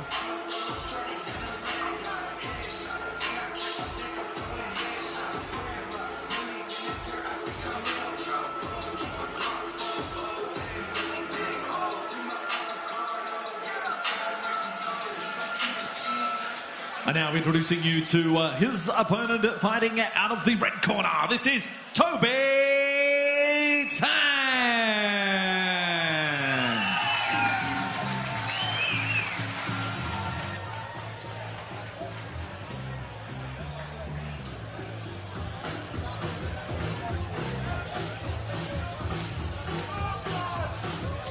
And Toby Tsang, 3-0, fighting out of Integrated MMA here in Brizzy. And a fun fact, both fighters have an undefeated 3-0 record. Both fighters have an 100% finish rate. And what a specimen Tsang is at 6'3" and well over the middleweight limit now that he's refueled and rehydrated. A philosophical guy as well as a formidable fighter. With his father in his corner, he has an undeniable bond with.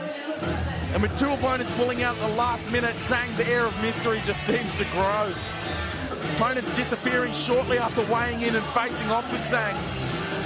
His undefeated record, all by way of finish. He's never seen the judges and looks to make it a theme of his as he enters the beatdown cage for the first time. And Tsang says somebody's O has to go, and with both men celebrating 100% finish rate thus far, it seems it won't be by judges' decision as we kick it over to James O'Shea to get us underway. All right, ladies and gentlemen, introducing you to this contest on our program here tonight. Interstate rivals, undefeated versus undefeated. And tonight, somebody's O has got to go.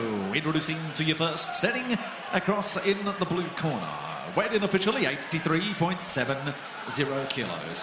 From Melbourne, Victoria, he's trained out of the Combat One MMA gym. His record, 3 fights, 3 wins, yet to taste defeat. This is Mustafa Wardak.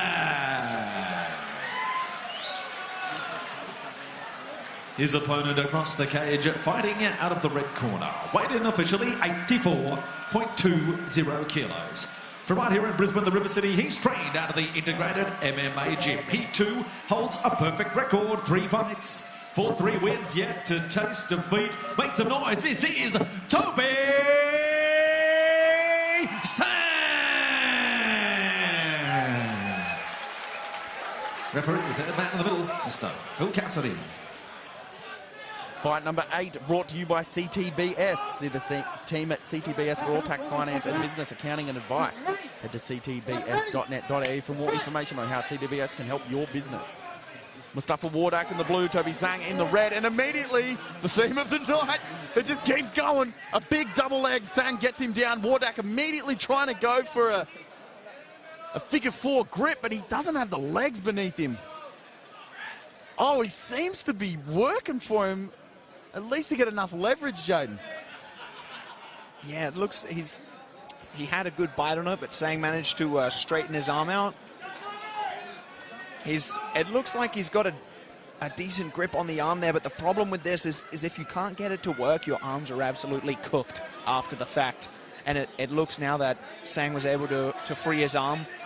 Yeah, man. Like, you look at those arms that you were talking about, and one of Tsang's arms is like one of my legs. Like, if you're trying to figure 4 that thing, it'll probably gas you out way too quick. Yeah, it looks like Tsang's not showing it too much respect. He doesn't seem too stressed about it. He's got to watch out. He can pull up on this one. He's got a Kimura of his own.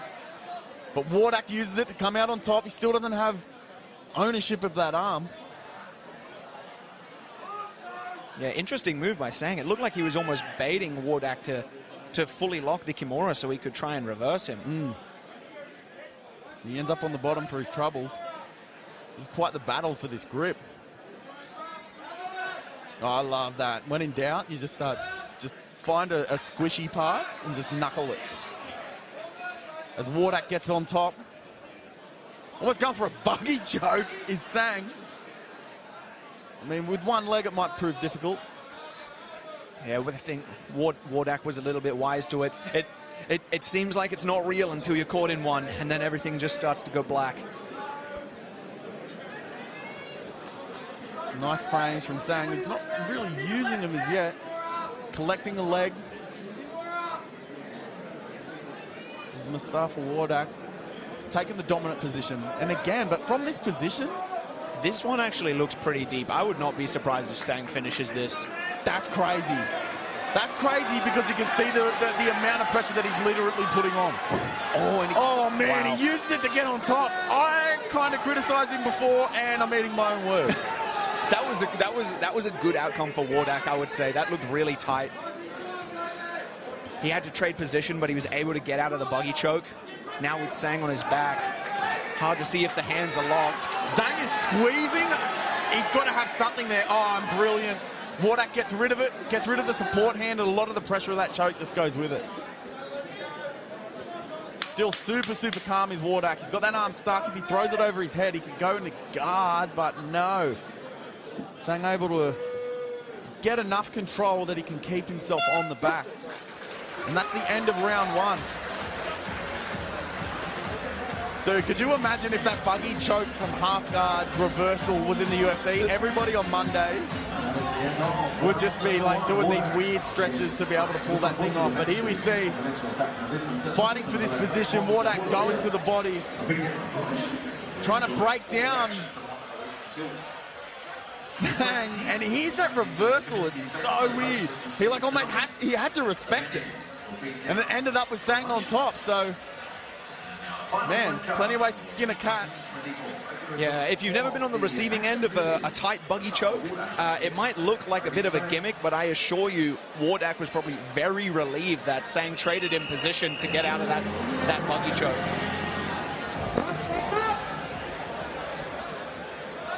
Round 2 in the middleweight division. Mustafa Wardak, Toby Tsang. I'll be interested to see these guys strike just a little bit more so we can get the measure of what we could be missing out on the feet. Oh, and Tsang says no thank you. It's like he heard me and was like, absolutely not. Really good position. You can just see how educated the legs of Tsang are. As soon as he gets him down and it's almost even close to a half guard, he's gobbling up that leg and controlling it. And that's that differentiator in that MMA striking. You want to free up an arm at least by any means possible. So your legs are doing a lot of the control work, and these traditional positions like half guard, they really don't serve you from the bottom. Yeah, absolutely. And Wardak's now got his arm caught by Tsang as he was trying to get up. He posted up on the elbow, but unfortunately that opens you up to this handcuff position. Kick your shots, man. Man, you can just hear the thump in that. Wardak reaching out for the bicep, just trying to frame on that thing. Oh, as Tsang gets at least the hook in, goes for that side ride position. And man, Wardak is just finding himself in a horrible spot. Power half. Oh, under the neck. Wardak having to spin. He's still not out of the woods. He had the support arm for a second. This is a deep squeeze. That's going to be a tap, and it is. Tsang just proving way too much. And Mustafa Wardak just facing defeat for the very first time. And Toby Tsang gets the job done, cool as a cucumber. Enforced his will in the grappling department, gets the victory.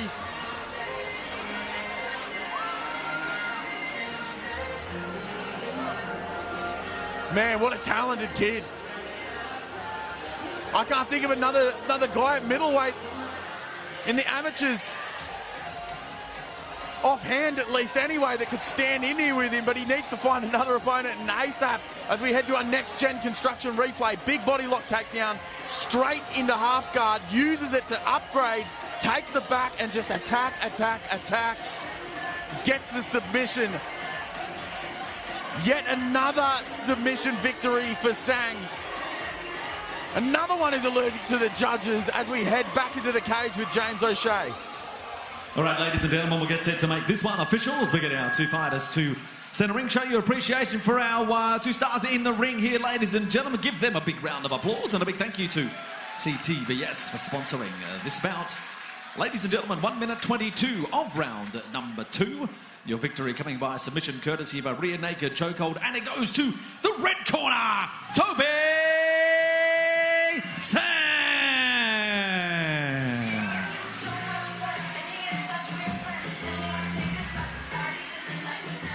All right, ladies and gentlemen, we'll grab a couple of words with our winner. You walked into the cage undefeated. You walk out of the cage undefeated. Another one on the record. Yeah, 4-0. I've TKO'd submission, and yeah, I've shown I've got grappling. Unfortunately, I went straight back to that at the start. It's been a while since I've been in here, but I'd like to show more next time around. But certainly with the grappling, you found your opportunity there and obviously just seized it. Yeah, I had that a bit of ring rust at the start there, as you can see. I gave up the position for that, what I don't know, shitty Americana, so a little bit unhappy with that, but I found the footing in the end and got it done. And to do it here in front of this crowd, so another victory, it must be nice. Yeah. Thank you all for coming out. I know there are a lot of people here that support me. It means the world, so thank you very much. We've seen a lot of good performances here tonight. You add to that list. What's next? What does the future hold for you? Based on that performance, the next is to get a lot better. I got to keep more active, that's evident, because I was rusty, but hopefully early next year, be back in, keep working. Got the job done tonight. Congratulations. Enjoy it. Look forward to what's next. Thank you. I'd just like to thank my team, coaches. They're the best in the game, and we're all supporting each other and moving on up, so thank you. Congratulations. Toby Tsang is such a problem at that size, at that weight. Going 4-0 and such a force to be reckoned with. He's already had two opponents bail on him before the fight even happened.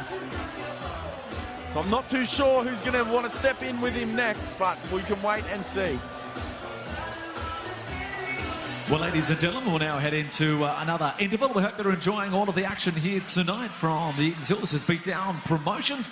Another fantastic card put together for you by Damien Brown and the team. And we'll be back with our next fight shortly, ladies and gentlemen. So a short interval before we move on with the next bout here on Beatdown 9.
so fair.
All right, ladies and gentlemen, we're set to get back into the action. Hope you're enjoying all of our fights here tonight as we move forward to some of our most anticipated on what's already been a very exciting card here tonight, presented to you by Beatdown Promotions. Ladies and gentlemen, the next one brought to you with thanks to astute Wood-Lynch. We fight through by 5-minute rounds. We do it in the super lightweight division. Let's bring out our two fighters. First of all, making his way to the cage to fight out of the blue corner, this is Alex Torres.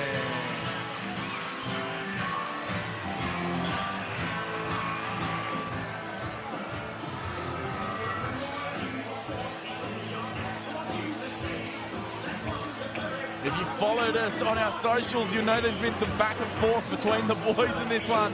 The face-off at the weigh-ins, no exception. With Alex Torres, 4-1, fighting at a Luistro Combat Academy in Perth. A BJJ brown belt, won combat jiu-jitsu match just 3 weeks ago. Funnily enough, he only started striking 18 months ago. Grappling and facial hair aficionados. Some of the online banter before this fight has been hilarious, with Quinn O'Connor punching the moustache off a dummy. But make no mistake, Mr. Torres is no dummy. He's no joke either. An absolute Matt Savage, going 4-1 in just over 18 months and topping that off with a 3-fight win streak. The guy is a menace on the mat. If he gets hold of you, it's a long night at the office. And if you're trying to take him out, pack a lunch, because he's not going away easily. And now his opponent fighting out of the red corner. This is Quinn O'Connor.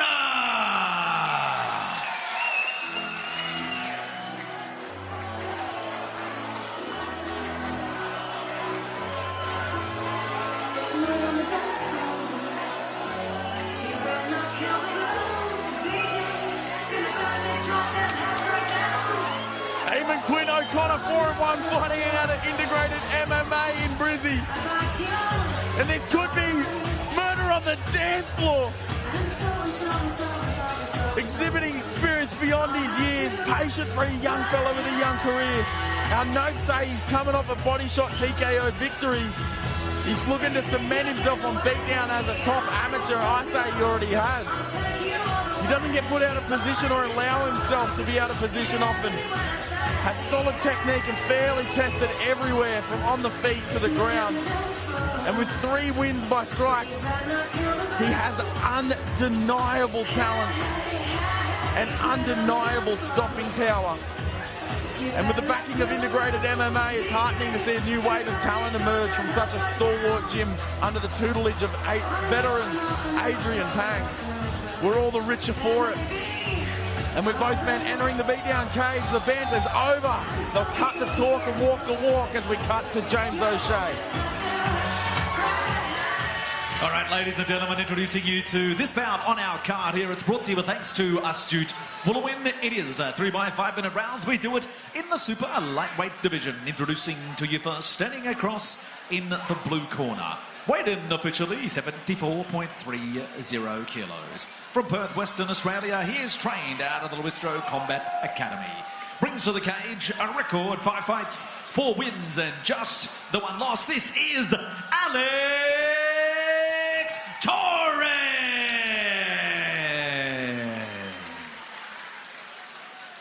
His opponent standing across the cage fights out of the red corner. Weighed in officially 75.10 kilos. From right here in Brisbane, the River City, he's trained out of the integrated MMA gym. Record to date, 5 fights, 4 wins, just the 1 loss. Brisbane makes some noise. This is Quinn O'Connor.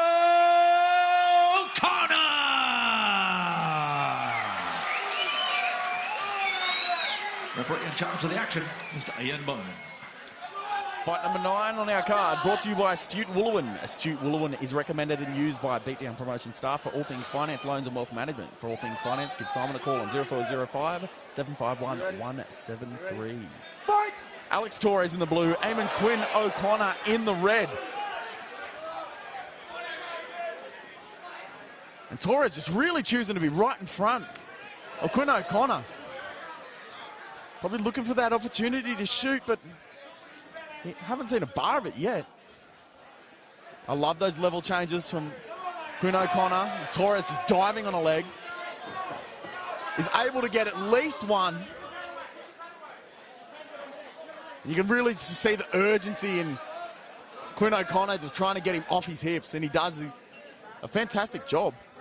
Yeah, you picked it early. Hey, Jake, Torres is really looking to get in on the hips as fast as possible. When you know a guy is really that desperate to get in on a shot, as the one defending it, it gets much easier, but then it opens up the strikes, and it turns out that Eamon Quinn O'Connor's the one on top. He's framing on the head beautifully from that overhook and able to strike. Torres gets him back up, pins him on the cage. Look at that deep overhook and that frame against the head. It's a grappler's worst nightmare sometimes, and he's making Torres work for everything. Tries to get some distance between Eamon Quinn O'Connor and the ground and comes up short. Looks for the switch, it's not there. And that is deep. He's under the butt, as you alluded to in our earlier fights. And you just see Torres trying to keep one of those legs underneath. Yeah, nice work by Torres. He was in on the single, and it wasn't really working for him. The center of mass of Quinn O'Connor was kind of drifting away. He couldn't really get the lift. Switched to locked hands, double leg, and got a clean takedown. Torres, you could just see him dive on the neck as soon as he saw just a glimpse of daylight under the chin. Making the young fella work for everything. Yeah, absolutely. He's doing a great job. He's just keeping a ton of weight over the head and shoulders of Quinn O'Connor, which the fatigue accumulates so quickly when you're carrying a weight that high up on your body.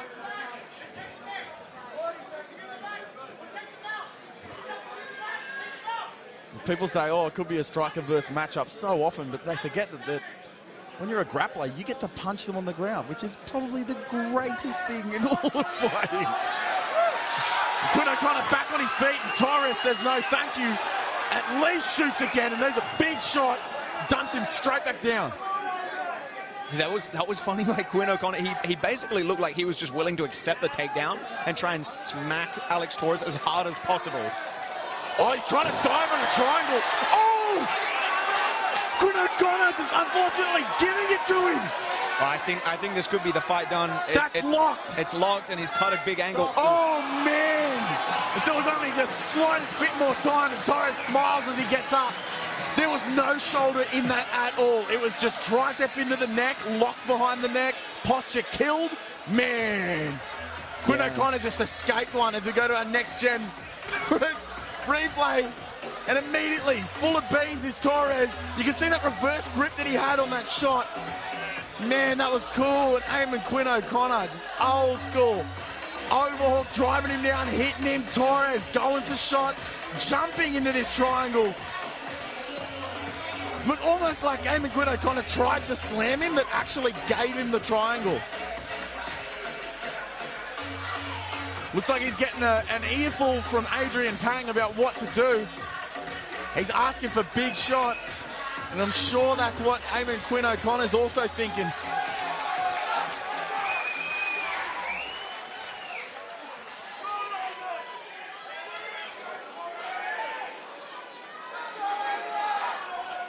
Fight! Torres and Quinn O'Connor round two. Goes for the Mortal Kombat kick.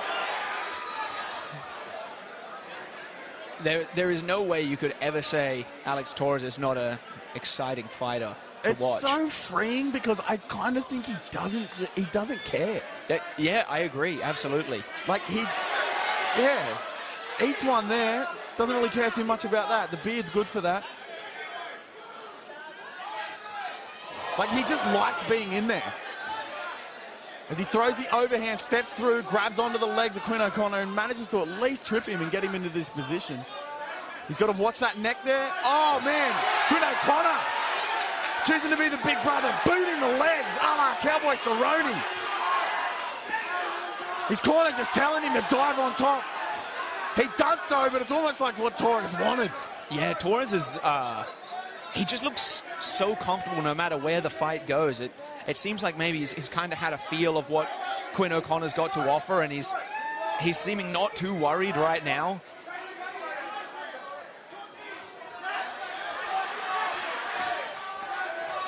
O'Connor breaks.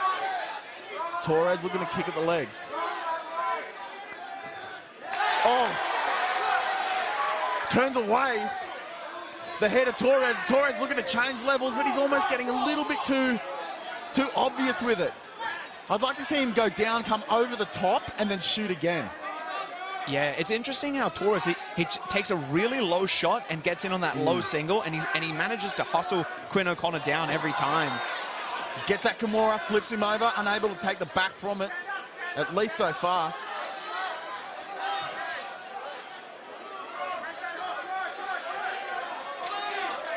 Man, and Torres is doing so well to be in the driver's seat. Everything that's going on, he's got a hand in it. I don't know how many times he's taken Quinn O'Connor down, but it's been a handful, and he doesn't look like he's slowing down. Oh, I love that. He's got the range, does Quinn O'Connor, and he's choosing to use it. It's when he gets a little bit too close to Torres and it gets a little bit over-aggressive. It allows Torres to hunt him down, hunt those hips and grab on. It looks like that one might have hurt him. Peppering the body, going up top. Oh, he's cracking him. That was at least 2 to the head. The hands of Torres were very low there. Man, Quinn O'Connor took advantage. It was because he went to the body. If you're Quinn O'Connor, you're trying to get out of here and you're trying to capitalise on that. Because this round has just gotten away from him. Yeah, absolutely. Good work by Quinn O'Connor to stay composed, though. He didn't let the round just go for free. He kept looking for an opportunity, and he capitalized right at the end. Man, we've got ourselves a fight. You can just tell there's a little bit of vinegar in Eamon Quinn O'Connor from all the smack talk. And it's the antics of that kick. I remember it being a little bit higher. He got a little bit of airtime. He probably would have thrown it higher if he stayed on the ground, to be perfectly honest. We can see that Kimura grip, rolls him over, looks to the back, doesn't quite get it, and here, bang, bang, it's really those two. Torres trying to turn away, but then Eamon Quinn O'Connor turns him back the other way with that hook cross.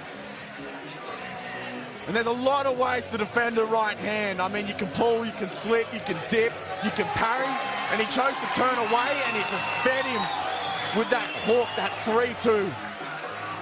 Eamon Quinn O'Connor is down for a third round, and he's going to get it as he warms up the crowd, and Torres looks worse for wear. Let's see if there's another flying kick. Come on, Eatons Racer, this is Eatons out third, and final round, Torres up against Quinn O'Connor. Torres on the end of a barrage. Oh, he manages to creep around and get the back. Wow. Quinn O'Connor's straight punches to the body are just devastating. He finished his last fight at Beatdown here with a straight punch to the body, and it's working really well for him against Alex Torres. They're so useful for MMA, especially when you're talking about a sport where people shoot all the time, and it's one of the things that can lose you the fight. Somebody shooting in, getting you down, that could be the whole round minimum if somebody could drag you down. When you make your straight punches, especially as counters go to the body, you're just muddying the waters even more, and then you've got options. Yeah, absolutely. He did that twice. He set up that massive punch straight to the throat and chin of Alex Torres by hitting him in the body first, got his hands down, and then just cleaned him up upstairs. Torres just being relentless in the grappling department. This round and the fight.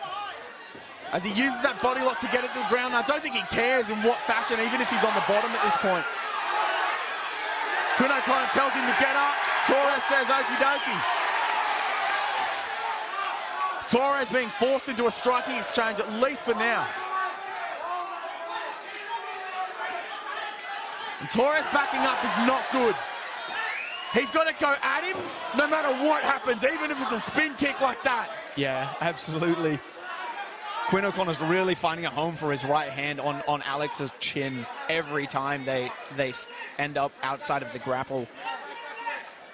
And Torres is just in a different kind of conditioning to be able to do this, to be able to at least hold on, to be able to keep his grip, because Quinn O'Connor's defending the whole time. He's constantly trying to break grips.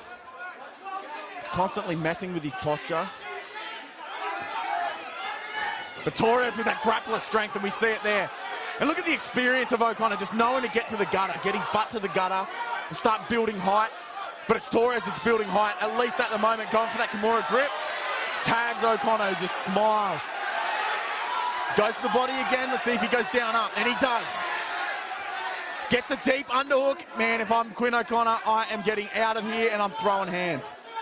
Yeah, I couldn't agree more. Hey, that once again, that straight punch to the body, setting up his punch upstairs worked really well for him. As they break, either man needs to get on top of the other one, whether it's with the takedowns making it happen, whether it's with the strikes for Quinn O'Connor. And even then, when he was holding that shot out, and another one to the body, you can just see the range on O'Connor. He needs to be throwing when he's out there. Not getting overzealous, using that range. Big strikes. Torres turns it around. Oh, man, what a fight. Absolutely lived up to the smack talk. The boys got in and got it done. There's nothing worse than when you have that kind of smack talk and the fight's a fizzer, but this thing went off with a bang.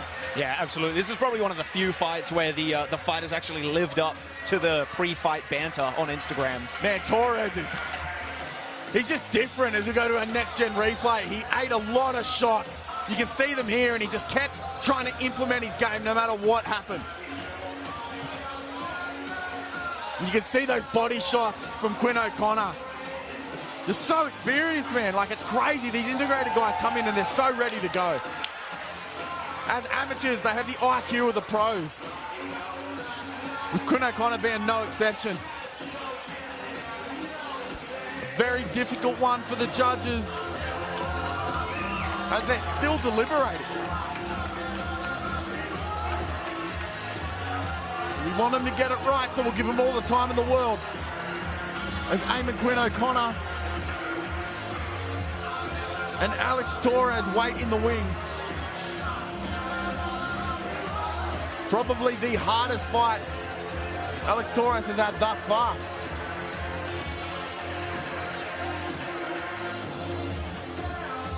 As James O'Shea enters the cage.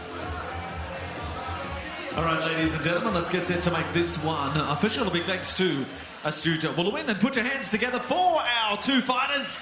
Great contest on a card here tonight, ladies and gentlemen. We go to the judges' scorecards. All three judges score the contest 29-28. It is a unanimous decision, and it goes to the red corner, Eamon Quinn O'Connor.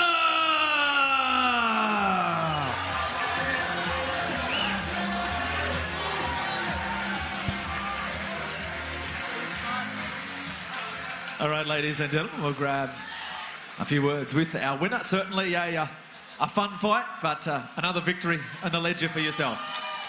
Yeah, I thought I'd get the finish, but I'm happy to go the distance, get the W. I just thought I was too good, pressure him too much, and hey, we grapple every single day. Striking, we're still doing fucking clinch and stuff in there. We're grappling every day. We've got a bunch of killers down integrated MMA. You didn't get the finish, but on a few occasions, did you think you could get him out of there? Oh, I always thought I was one punch away. So just listen to my corner, do whatever they reckon, and yeah, try and stay smart. He's obviously a dangerous grappler, but I just thought I was too good. So. Yeah, as you said, he was dangerous in there, but did you always feel in control? Yeah, I did. Well said. Sometimes, you know, he had my back against over there in the cage, but I wasn't stressed, stay composed, and I got a fucking awesome corner. Do whatever they say, and I know I'll be safe. And you certainly, on a number of occasions, got this crowd on their feet, so you certainly got some energy from them, and they gave you some energy in return. Yeah, fuck it. Thank you all for coming out. I know it's awesome.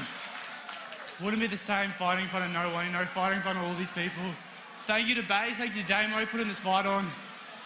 Thanks to Alex's team flying over, giving us the fight. There was a good back and forth before the fight as well. And yeah. What's next? Next, I don't really know many amateurs, but any top amateur in the country, You reckon you can beat me? We can find out in March on Beatdown. Thank you to my coaches. You know, couldn't do without them. Big shout out to all my teammates. You know, you guys fucking help us so much. Thank you to Fast Energy. Congratulations. Enjoy it tonight. Look forward to the next one. I appreciate it, man. There he goes, ladies and gentlemen. Quinn O'Connor. Impressive victor tonight. Quinn O'Connor getting it done. And like we said, just showing experience beyond his years. Doing fantastically. Going up against a brown belt as an amateur. He didn't look lost in any of those positions. Did fantastically. Takes the W. Manages to do the damage. Get his hand raised yet again. Ladies and gentlemen, moving on our card here tonight, our next contest is brought to you with thanks to MMA Fight Store. We do it in the welterweight division. Let's bring out our two combatants to centre cage. First of all, to fight out of the blue corner, this is Shanil Khan.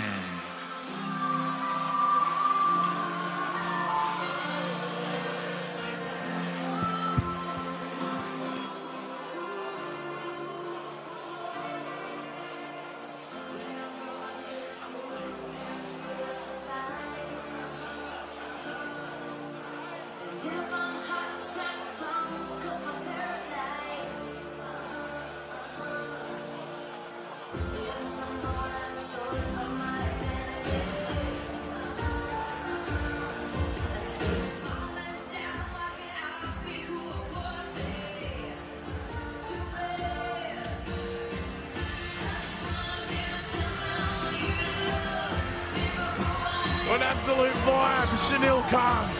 1 and 3, fighting here at Tram Han Martial Arts in Daegu, South Korea. I mean, the guy took the fight on 10 days' notice at 41 years of age. Training in Thailand, a Korean resident, but his coach flew from Japan. What an absolute melting pot of culture.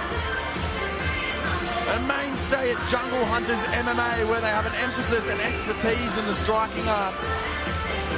He is on a 2-fight skid. He's more than happy to put in the pass as he makes the walk into his Australian MMA debut, especially as he struggled against strikers previously. Tricky as often southpaws are, and difficult to make uncomfortable as he attacks from his back. He strikes to wrestle and wrestles to strike.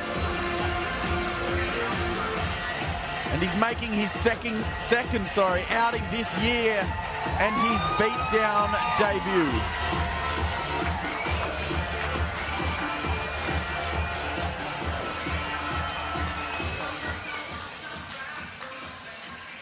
And now his opponent fighting out of the red corner. This is Lonnie Philly Mohala.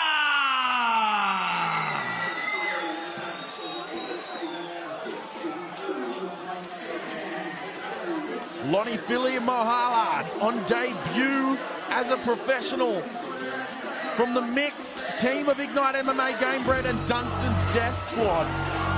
Fighting out of Brisbane, Australia.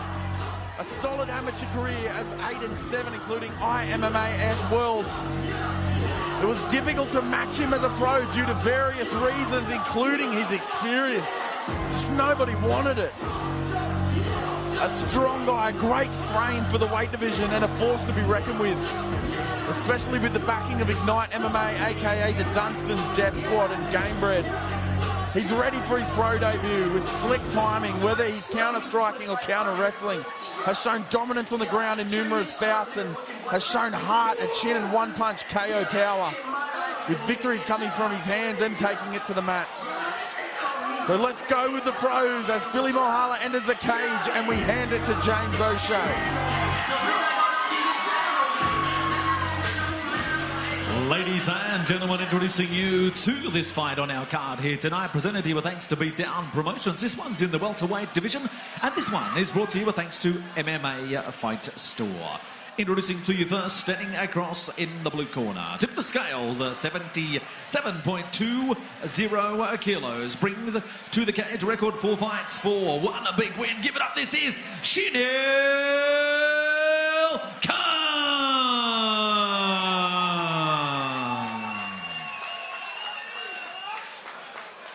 his opponent standing across in the red corner. Weighed in officially 77.10 kilos. From right here in Brisbane, trained out of the Game Bread Academy and Ignite MMA Gym, tonight makes his debut. Brisbane, give it up. I give you Lonnie Philly Mohala.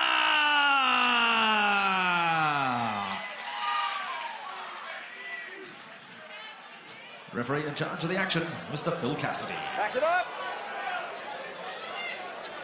Fight number 10 on our card, brought to you by MMA Fight Store. Now with their convenient Brisbane store open and running, getting quality equipment has never been easier. Head to MMAFightStore.com.au to upgrade your MMA gear today. Philly Mohala in the red on the back foot immediately as Shinil Khan gets way too aggressive for his own good. Ends up on his butt, and we've reset in the middle of the cage.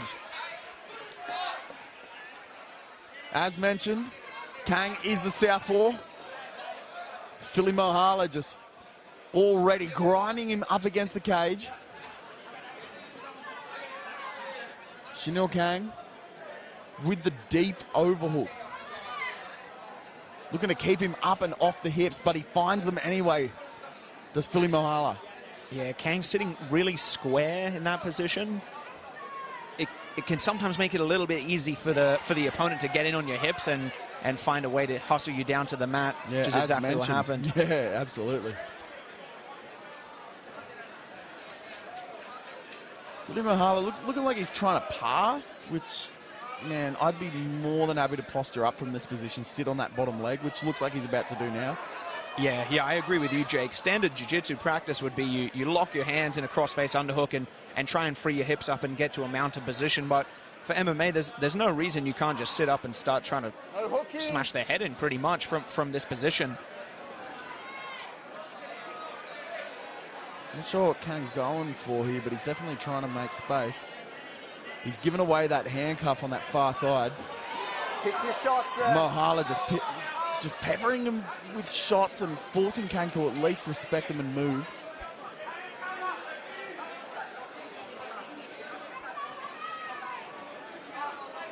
With these 5-minute rounds, once you get taken down very early, it could really mean a lot of things. It means you obviously lose a lot of the round, if not all of the round. It means you get peppered with shots. It means you lose a lot of that gas tank, a lot of that stamina takes a blow. And Kang finding himself taken down and possibly fighting off a choke that looks to be at least across the jawline. Mohala with 1.5 hooks in. Yeah, it's hard to see, but I can see Kang opting to use his hands to post on his own leg rather than defend the strangle. It looks like that has at least gotten a little bit better, enough to get a touch, and Philly Mohala could not be denied. Gets him against the cage, gets him down, finds the back, gets the choke. Man, there's a reason why nobody wanted to fight this guy. Pro debut against international competition makes no difference. Philly Mohala, yeah, where's your head at? It was right beneath that choke that Mohala just put him in.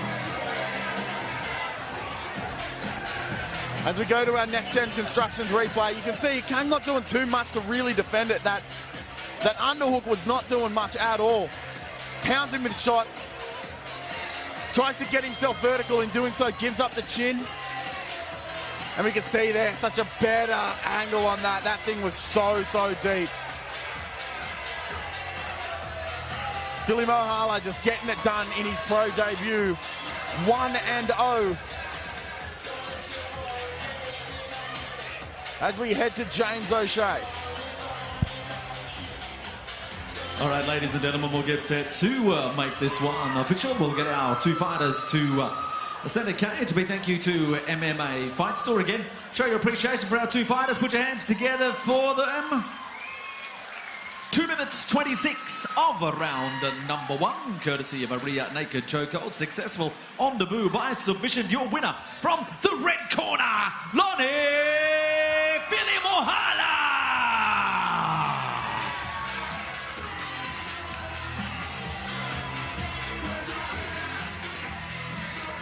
All right, we'll grab a few words with our winner on debut.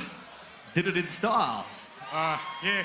I wanted to do some striking, but fuck, I ended up getting the takedown and stopping him. Fuck. Didn't mean to do that, but I can't not kill someone when they're right there. The opportunity was there, and you took it. Yeah. Also, I want to give a big thanks to for Damien for my opponent pulled out, and he pulled so much strings to get me a new opponent. So, thank you, Damien. I'd love to be back on the show. As we said, you were difficult to match as we look at a couple of the highlights here. Talk us through this. What, getting mashed up? What's happening? Fuck, I trust my coaches for anything. I feel like I'm good enough to fight any welterweight in the country. They gave me anybody. I don't really care, to be honest. I don't care if they got 10 fights, 10 pro fights, 10 Emmys. Like, same shit, to be honest, in my opinion.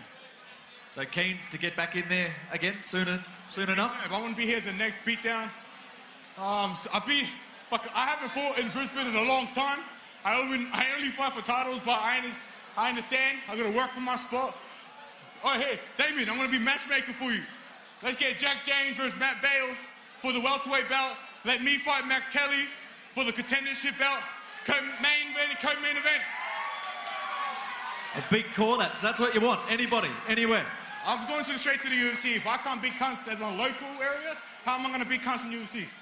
Congratulations. Enjoy tonight. Thank you. There we have it, ladies and gentlemen. So successful on the debut, Lonnie Filimohala. Man, I do like the sounds of that. Matt Bale versus Jack James. That is a welterweight title fight if I've ever heard of one. And of course, Lonnie Filimohala throwing his own hat in as a contender. He's got his sights set on gold. With that performance, can you blame him? As we roll on to fight number 11. Well, ladies and gentlemen, fight number 11 on our big card here tonight, presented here by Beatdown Promotions. This one brought to you again by MMA Fight Store, and this time we do it in the welterweight division. Let's bring out the fighters. First of all, making his way to the cage to fight out of the blue corner, this is Matt Fordham.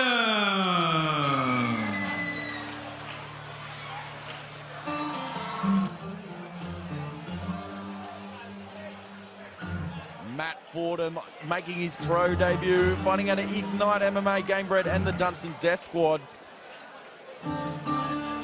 Based on the Sunshine Coast, he accepted this on 4 weeks' notice to replace an injured Nate Law.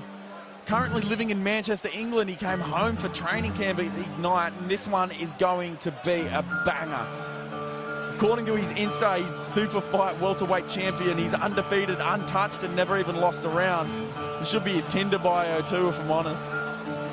Definitely not untouched in the cage. He's got a granite chin, which in my opinion is more of a flex than being untouched.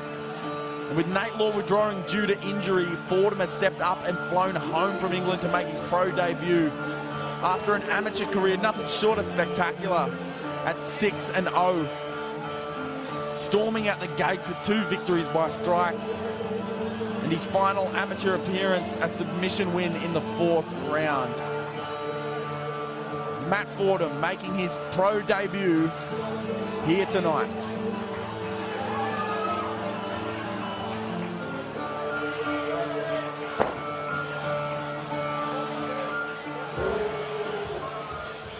And now, his opponent making his way to the cage to fight out of the red corner. This is Nguyen Kelly.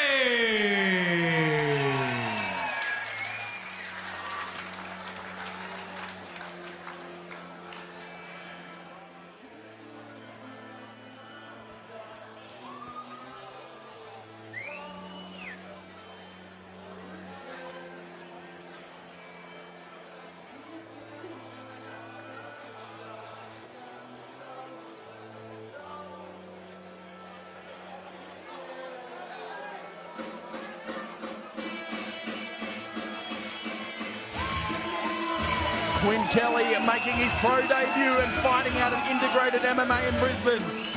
Originally facing Nate Law, who withdrew from injury, and coming off a stunning KO win on Beatdown 8. The guy moves into danger range immediately, comfortable in the pocket and then some. He slips and rips with hammers, as we saw in his first round stoppage and his last He's always in the driver's seat from the get-go. He's a problem, and making his pro debut, he gets 5 minutes apiece to get those reads and get to work. To beat him, you've got to have a granite chin and a willpower to match. With some exquisite footwork and defense couldn't hurt. Because if Matt Fordham stands right in front of Quinlan Kelly, it could be a demolition yet again for the integrated MMA fighter.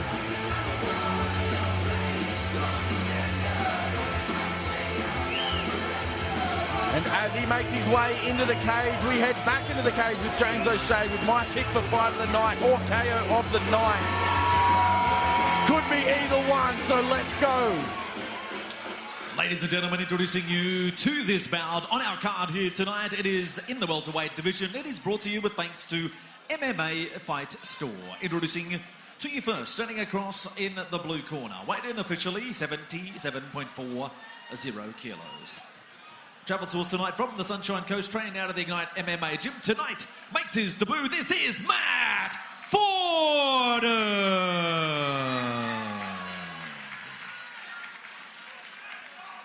His opponent standing across the cage, fighting out of the red corner, weighed in officially 77.30 kilos. From right here in Brisbane, trained out of the integrated MMA gym tonight, makes his professional debut. This is Nguyen Kelly!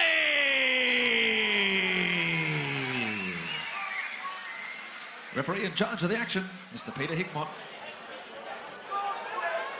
Fight number 11 on our card, brought to you by MMA Fight Store. Now with their convenient Brisbane store open and running, getting quality equipment has never been easier.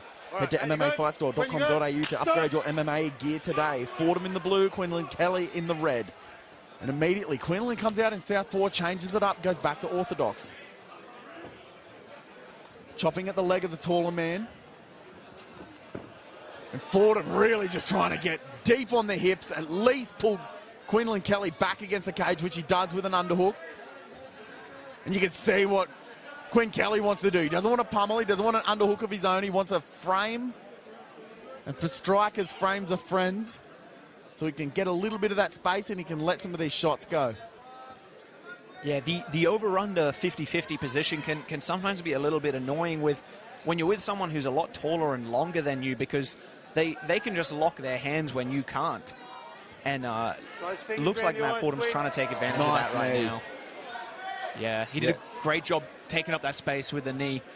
And to your point about the 50-50 position, when you've got a grappler and you've got a striker and they enter this 50-50 position, you sort of get one saying no, one saying yes, and you get neither. Oh, Fordham choosing to drop down and pull guard, but jumps on a leg. Quinlan Kelly just all over it. That leg is not free of the knee line. They're good.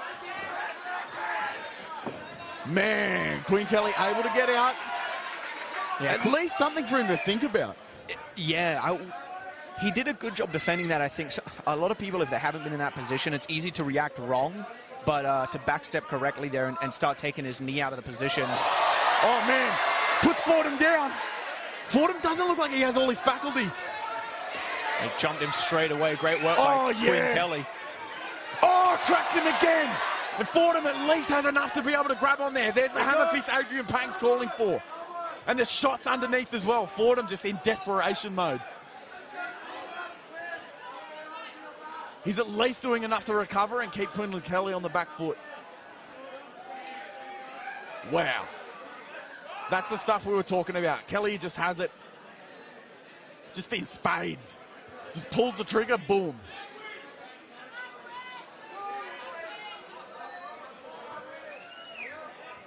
Fordham more than content here, especially as he's recovering. Not only is it his game plan, he's shaking out the cobwebs.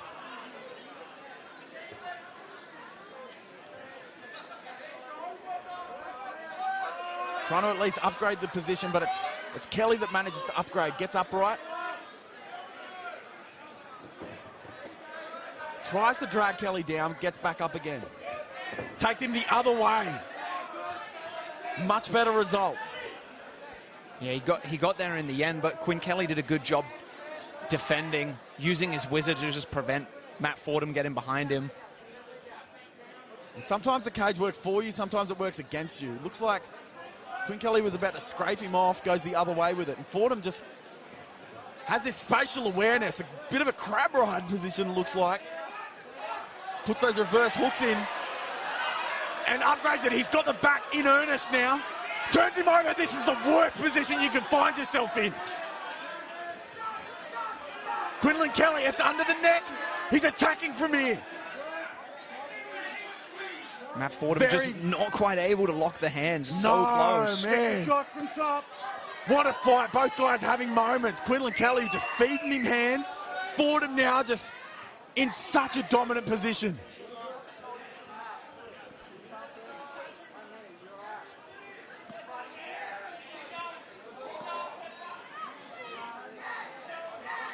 Quinlan Kelly just staying so composed. Fordham doing very much of the same. Attacking and attacking and attacking. Yeah, nice work by Matt Fordham to switch hands there. It doesn't seem like much, but that small detail, changing sides, it stops the floor from getting in the way of you locking your strangle. I think that was the right decision by Matt Fordham. Difficult to see from where we are. Thank you, cameraman. Oh, he's got that body triangle. And Kelly's on the ill-preferred side. Almost able to turn around, but then there's obviously the danger that you can get mounted with a body triangle, which sucks. There's no other word for it. And Kelly's really going through it at the moment. At least managing to break the triangle from what I can see. Fordham is just all over him. A little bit too late. It looked like, yeah, it looks like Matt Fordham was going to try and switch to maybe a backside triangle. But not enough time left in the round. Man, and he's making the most of it. As that round just dies down. He amped it up. He went to the elbows, he went for the attack.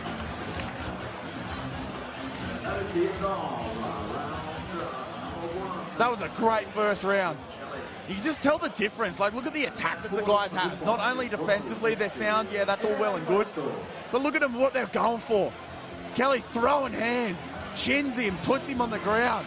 Fordham attacking the legs, getting into dominant positions. Bang, another one, that rear hand. Fantastically matched. It's got those shades of old school striker versus grappler, which you really don't get to see too much anymore. Looks like in the corner, Adrian Pang's calling for those shots to the body, those straight shots to the body, especially against the grappler who wants to change levels. You throw to the body, they change levels, sometimes you can get them square in the face. Both men looking very composed. Quinn Kelly almost jittery, looking to get some of that round back. Do it again. As we head into round two. Back into Southpaws, Quinn Kelly. That was so fast. He used it to change levels as well. Looks like Fordham got the better of it. Oh, I think that one landed to the chest. Fordham just eats it. It's a small price to pay when you want to grapple and you want to get in on side someone. And he does it. Just fantastic. Just grinds him down, breaks his face, gets on top. Yeah, it's the second time Matt Fordham used that sequence. He got to the body lock. Quinn Kelly's whizzering, and Matt Fordham tried to take him forward, couldn't get it, took him backwards, and was successful on the second attempt. Definitely not where Quinn Kelly wanted to end up with 4 minutes left in the round. Yeah, absolutely. A bit of deja vu. And Fordham's stock is just going through the roof here. He's found a path to victory. I mean, why beat around the bush? There's no point. Get straight back to it, and he's done exactly that. Especially with the boxing in the hands of Quinn Kelly. You would not want to get off his back once you got on there. And he's attacking yet again. And to your point, it's one thing to do it because, okay, this guy has fantastic power, and another thing to be like, oh, this guy dropped me in the first. I don't want any of that.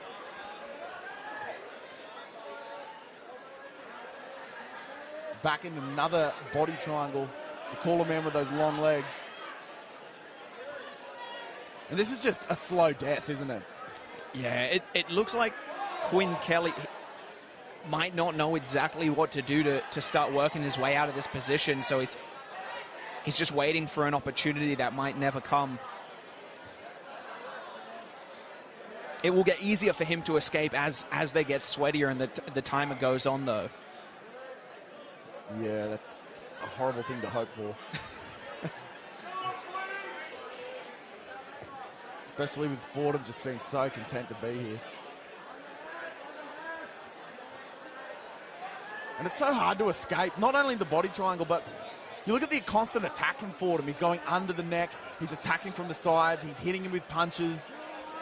So Kelly is constantly having to address the top half before he can even think about that body lock. Yeah, you're definitely right about that, Jake. Matt does a good job. He threatens the choke, and the second Quinn defends it, he goes back to punching. Difficult to see what's going on here. It looks like it could be a choke attempt at the very least. How serious it was, not very well. Looks They're good, fight on. But man, Quinlan Kelly is having a bad time.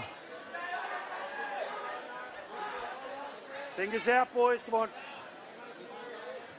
It's almost difficult to triage. Like, what do I do from here? Like, obviously you have to defend the choke. As soon as you defend the choke, there's punches. And then you think about blocking the punches. He's putting it in another grip, or he's trying to upgrade his grips. And you never even get a chance to think about what he's doing with his hooks. So it's just constantly on the back foot. Yeah, this is Quinn Kelly's chance right now, though. He's finally, the triangle's unlocked. He's in a high ball ride with his top hip free. Borderline. Fight on. So this is his chance to make something happen. The power Nelson from Fordham just brings him back to the mat. Oh man, you can hear those shots even from this side of the cage, and support being yelled out for Quinlan Kelly, but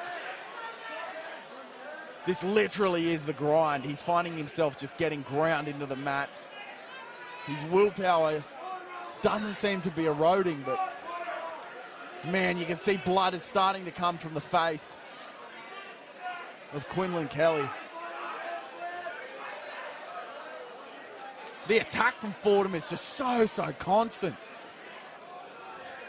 Yeah, and it's great work by Matt Fordham. That's really what you want to do when you're on someone's back, is just constantly play between threatening the strangle, just like this, and as soon as Quinn Kelly uses his hands to defend, you just start punching him. And can't blame Matt Fordham. He's playing a pretty nice game here. He is. Looks like he's trying to sit off on a guillotine. Quinn Kelly trying to use it to pass. Very difficult to do. His legs trapped. Trying to pry it open. Gives up position in doing so. But honestly, it's a little bit of an upgrade, maybe. At least his legs are free, and Fordham has lost a considerable amount of control. And Fordham now just trying to turn it on. Quinn Kelly smiling through the pain. And Fordham diving on the legs yet again as the round comes to an end. Man, what a round for Fordham.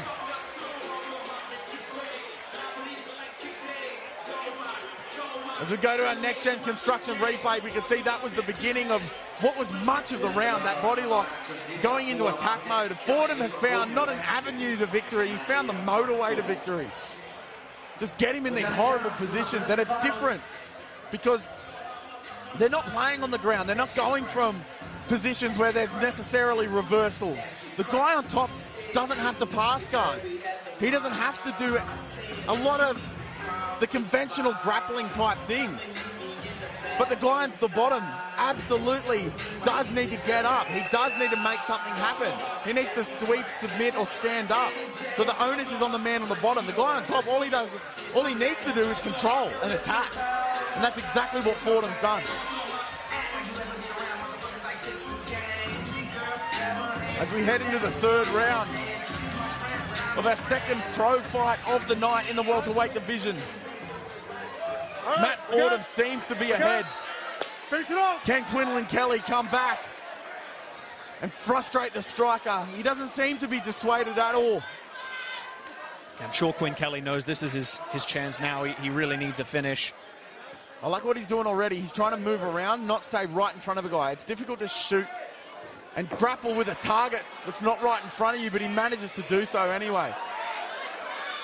Quinn trying to get any sort of damage off as he's defending. Fordham is so deep on that leg, looking to upgrade to a double.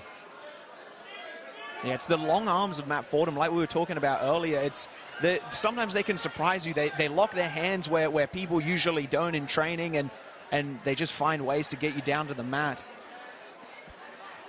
Not really much of a consolation prize, but at least Quinlan Kelly is in his corner.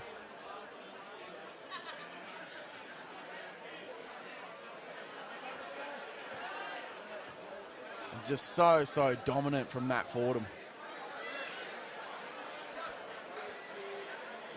Looks like he's going for an anaconda, looks like. Is the arm in? Looks like the arm's in. It's so difficult to get any sort of torque on the choke from there if he can't claim the hips of Matt Fordham. At least uses it to get up. He breaks ish, and he does break.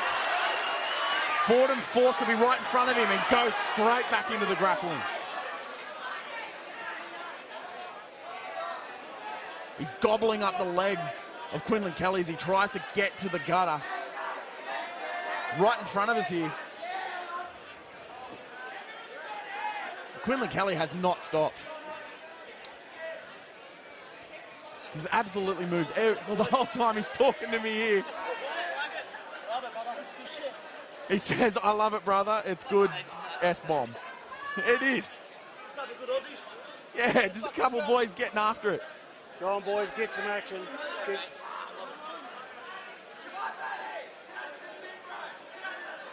Matt Fordham just going to work. Quinlan Kelly, a power half Nelson. Horrible position to be in. Keep working. Quinlan Kelly, though, verbally told me he doesn't mind it. I'm sure he'd like it to be different, but very stoically he says it is what it is. Matt Fordham getting very high, looking for a spladle. You don't see that too often. Oh, attempting a possible Sulov stretch. Man, it doesn't look too bad. That knee was up by his shoulder. Yeah, just managed to bend the leg enough to avoid it. I would have tapped to that. These young blokes. Me, I would have tapped to the spladle probably. Fordham trying to get under the neck yet again.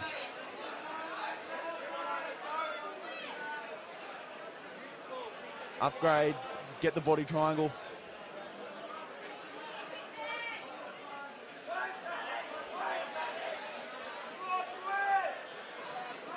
The crowd telling Matt Fordham to work, and I mean, that's all he's done.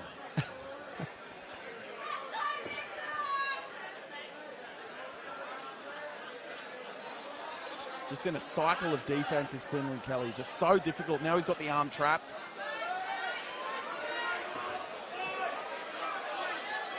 The possibility of a triangle there, but very difficult given how they are. Yeah, we saw Matt Fordham go for this a little earlier in the fight. Couldn't make anything happen from back control, so starts trying to move to a triangle. I think that's a great decision. If you can lock it, that's basically fight done.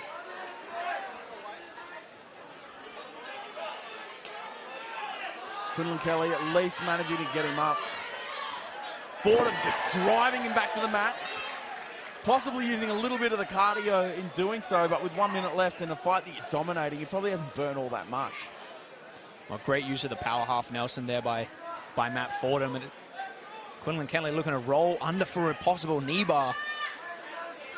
Elects not to go for it. With 30 seconds left, you've got to think Quinlan Kelly's got to try and make something happen because this has just become domination. And he manages to get out. Here we go. That's with his Fordham in a chance. terrible position. Fordham being able to grab the leg, turn it back around again, and Quinlan Kelly once again drops down for a leg lock. I don't like his chances. The knee line sort of not there. You can see Quinlan Kelly spat the knee out. Opting to strike, but it looks like that this one is going to close with, for all intents and purposes, an absolutely dominant performance by Matt Fordham. Debut as a pro. Fought a guy who, for all intents and purposes, could have been his kryptonite. Comes from a fantastic grappling gym, has knockout power in his hands. But Matt Fordham just would not be denied. He was relentless. His control was perfect. And he did it against a guy that really was potentially someone who could have put him out. And our next gen construction replay pretty much said exactly what we did. As Quinn Kelly gets a little bit of medical attention for that split on his eye that was no doubt from some of those heavy, heavy elbows from Matt Fordham. Despite being tired, Matt Fordham looks like he could fight again tomorrow.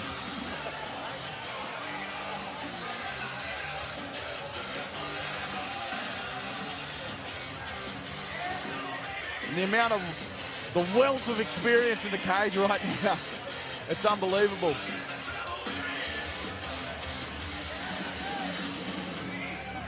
To be perfectly honest, I don't know what the judges are doing, because that was pretty one-sided by the time it was all said and done, as James O'Shea enters the cage for our official decision.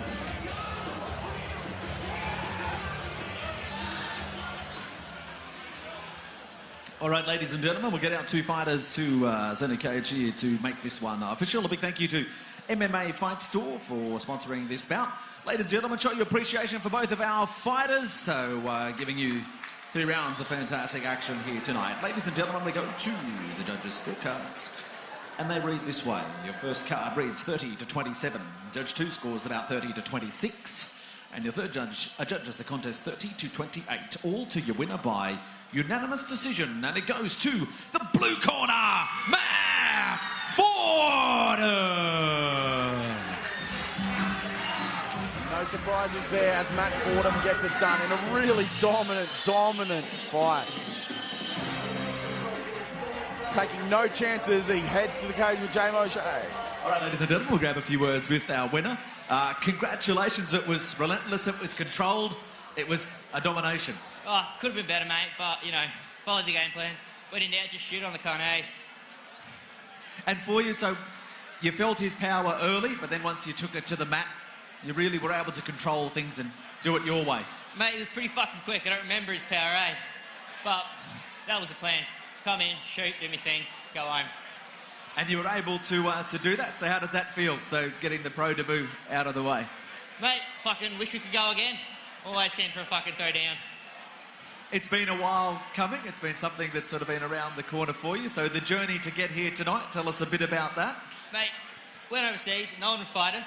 Only guy that would fight us was fucking tonight. So I had to fly back and then back to UK to beat some cunts over there. Oh, well, you made it worthwhile. Fuck yeah. Fucking worth coming over. Fucking good to see everyone again and fucking have a scrap. Congratulations. We look forward to seeing what's next. Appreciate that, brother. Thank you. Ladies and gentlemen, so very impressive on the double, Matt Fordham. And what a fantastic ambassador to send over to England. I mean, he could not sound more Australian. Matt Fordham, he can talk however he wants with a victory like that. I don't think anyone's going to question him.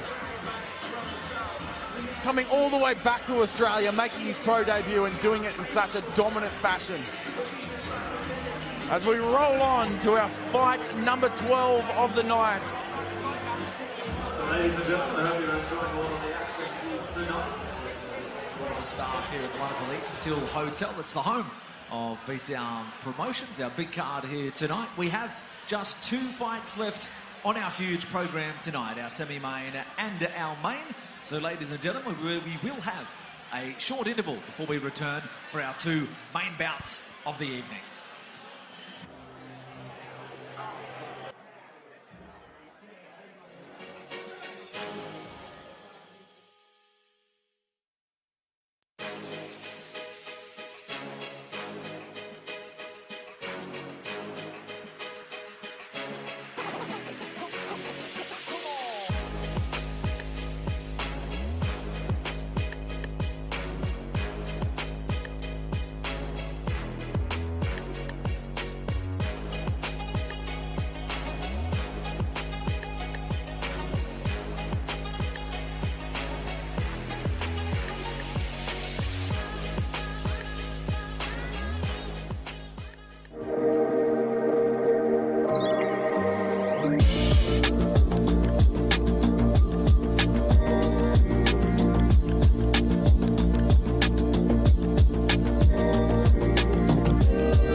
Well, ladies and gentlemen, we are set for the next bout on our program here tonight. This is our semi-main event presented to you by Beatdown Promotions here from the beautiful Eatons Hill. Let's bring out our fighters. This one brought to you with thanks to MMA Fight Store. We do it in the bantamweight division. Introducing to you first, making his way to the cage to fight out of the blue corner. This is Shantaram Maharaj.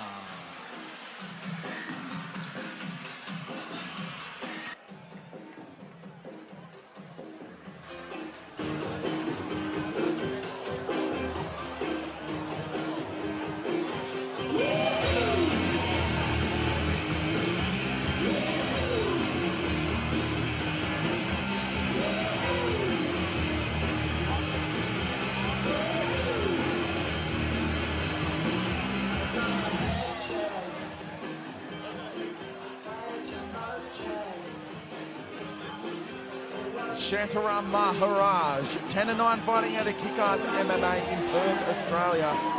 After an extensive layoff from MMA, he has returned.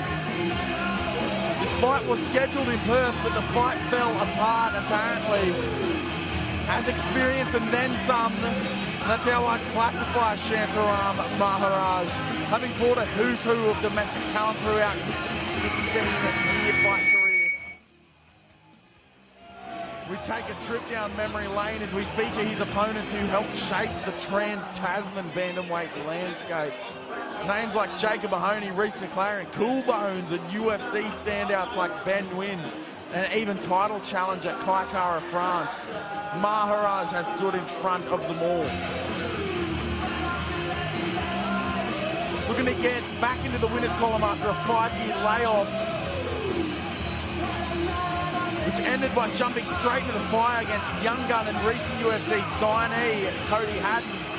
This is a battle of the Aussie MMA vets with a ton of experience, and even in their advanced career stages, a lot to prove.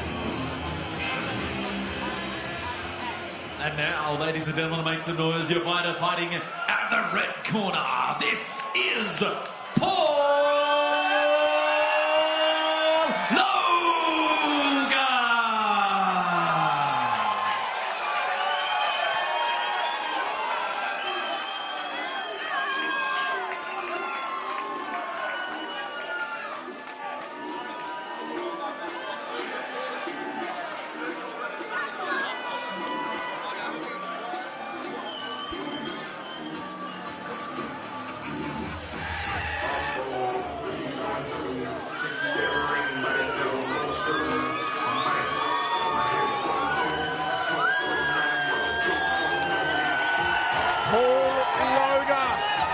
Co-main event complete. 10-8 fighting at a base training centre in Brisbane. The bantamweight powder keg on legs is here. The #1 bantamweight in Australia, not signed to a major organisation. BJJ black belt, 3-1 in last 4 fights. Only losing to now UFC athlete Cody Haddon. But he's undefeated on Beatdown MMA appearances. And in the words of Damien Beatdown Brown, you can't miss watching a fighter that's willing to meet fire with fire and see who comes out on top. Absolutely lives for the firefight. If his house was on fire, he'd probably try and go toe-to-toe with it rather than use a hose. And as he enters the cage as the missing piece of our co-main event, we'll just have to see if it's another Loga demolition or Maharaj rekindles his fighting flames. His last outing was a stoppage victory against international competition that was described as 2 minutes of uninterrupted Paul Loga chaos. He smelled blood early, brought the punches in bunches and did exactly what he said he would. When he takes a step forward, I'm going to crack him. And even veteran referee Phil Cassidy said his heart was racing during that fight. And with both men making the co-main event complete, we kick it to James O'Shea. All right, ladies and gentlemen, it is time for our co-main event of the evening. This one, we fight through by 5-minute rounds. We do it in the bantamweight division. This one is brought to you with thanks to MMA Fight Store. Introducing to you first, standing across in the blue corner, Weighed in officially 61.50 kilos. Travels to us tonight from Perth, Western Australia. He's trained out of the Kick-Ass MMA gym. Record to date, 19 fights, 10 wins and 9 losses. This is Shantaram Maharaj!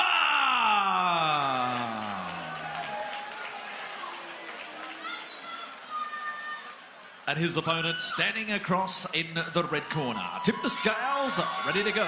761.70 kilos. From right here in Brisbane, the River City, Queensland, he's trained out of the base training centre. His record to date, 18 fights, 10 wins and the 8 losses in the beatdown cage. He's a perfect 3-0. He is the base centre assassin. Come on, Brisbane, make some noise. This is Mr. Anybody, Anywhere, Anytime. This is Paul Loga!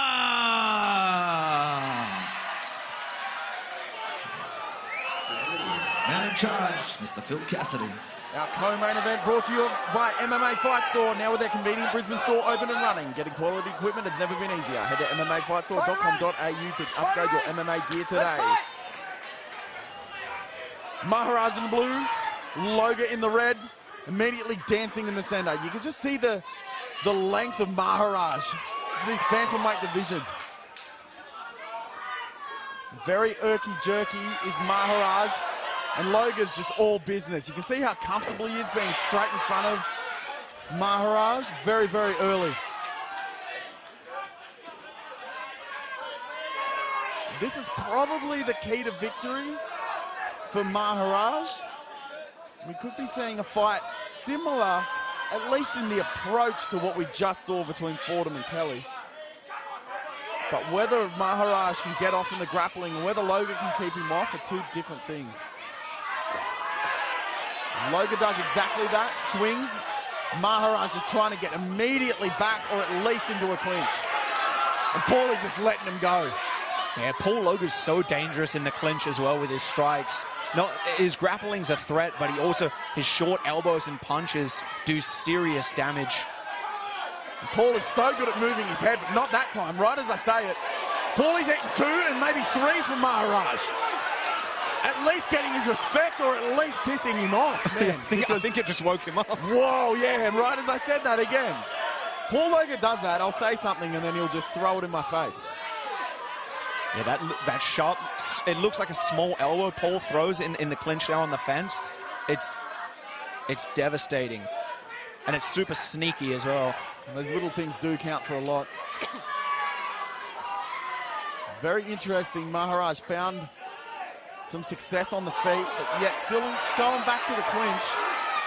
These knees are just very, very good up the middle. Paulie's just dirty boxing. Every chance he gets to throw a strike, he'll throw it.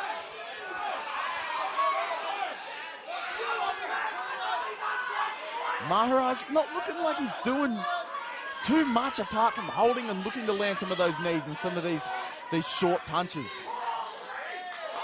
He's not really upgrading, he's not really framing, he's not really trying to get on the hips. Yeah, as the crowd gets behind Paul Loga. Yeah, it's hard to see what Maharaj's game plan is here. He's, as far as I can tell, he's not really looking to lock his hands and try and complete a takedown, like you said, Jake. He's not really trying to upgrade position.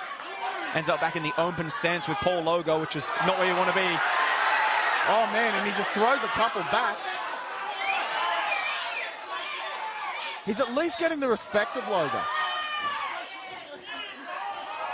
Oh, man, and they're just trading now. Oh, takes the knee. Just Maharaj. It's hard to tell who's biting off more than they can chew, and it's Loga that chooses to shoot. Yeah.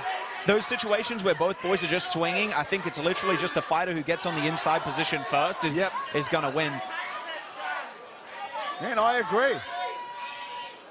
You can't take a guy like Shantaram Maharaj too lightly. He's absolutely game. 19 fights. Been doing the man dance for a very long time. Those short uppercuts from Paul Loga.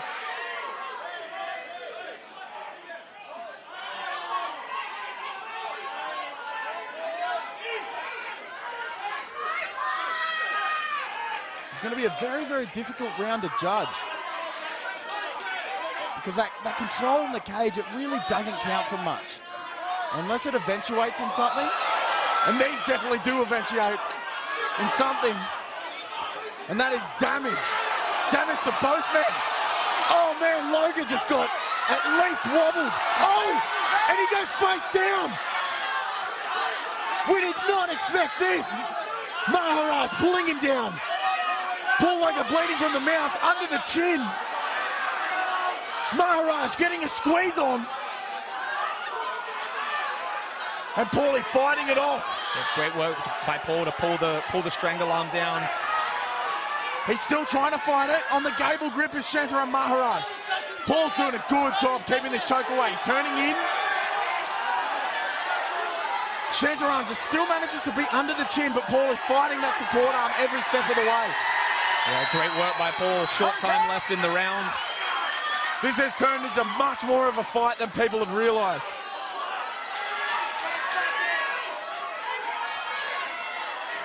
As round one winds down to a close. Man, Maharaj is a dog. I did not expect this. I did not expect this at all. Maharaj just being absolutely down for the cause on our next-gen construction replay.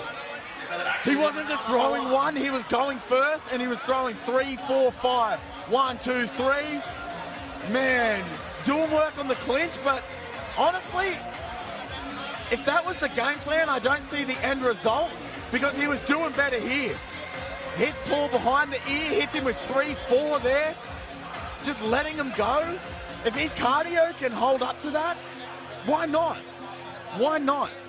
Because it put him in a really good position on the ground. After he had Loga wobble, he managed to grapple him and get into significant places where he could take a large portion of the fight away from Paul Loga.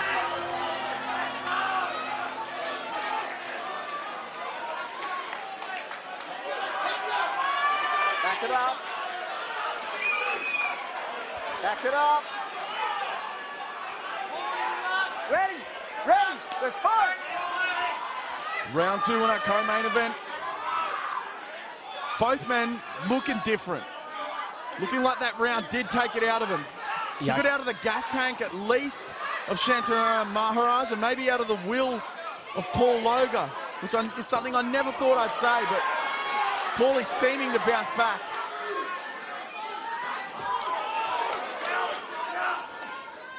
Shantaram being the one to walk down Paul Loga. And just, Loga's firing back and he's not in the same range as Maharaj is. Maharaj is letting him go maybe 4 inches further out than what Loga can really ideally hit him from. Again, he does it. It's a different kind of range. Loga's used to having a firefight and being able to hit the other guy, but this is just not the case. Yeah, I agree. It looks like Maharaj has just been landing that lead right hook out of the southpaw stance. Even here, Loga just threw a jab and it came up short. He couldn't even touch him. Loga needs to find a way to feint and come forwards, at least. Because he's at a range where these kicks are all good, but when they get into those striking exchanges on the feet, again, Paulie misses and he's dropped. It looks like a shot hit him to the body. Maharaj going to work, and Maharaj silences the crowd. Wow, I did not expect this. I did not know Shantaram Maharaj had that in him. That was a devastating finish. Very, very one-sided. It's not often we see Paul Loga hurt, and he's hurt bad. You could hear a pin drop. As we go to our next-gen construction replay. Oh, it was the liver kick. Paulie just tries to throw. Man, but there's not a lot you can do. When you get hit to that liver, there's so many nerve endings. People don't realise how big the liver is. It goes from your lat on the right side past your sternum to the other side. And the bigger the organ, the more nerves that it has.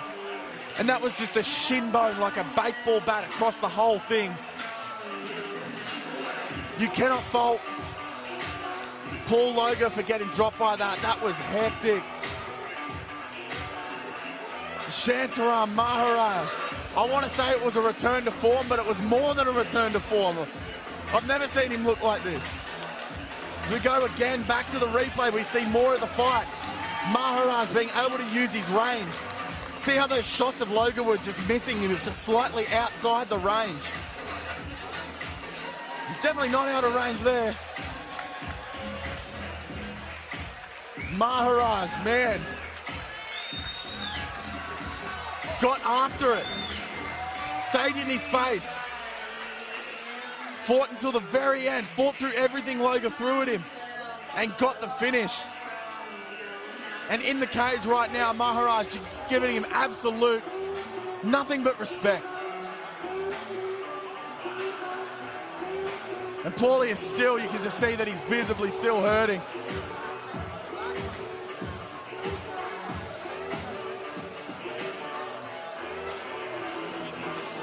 Only able to take the center with some support.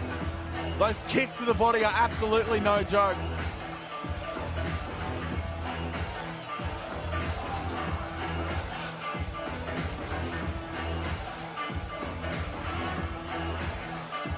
As we head back into the cage with James O'Shea.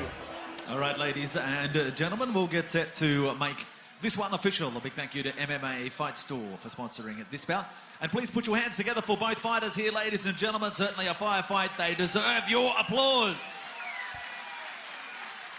1 minute 24 of round number 2. Your winner by TKO when it goes to the blue corner, Gattera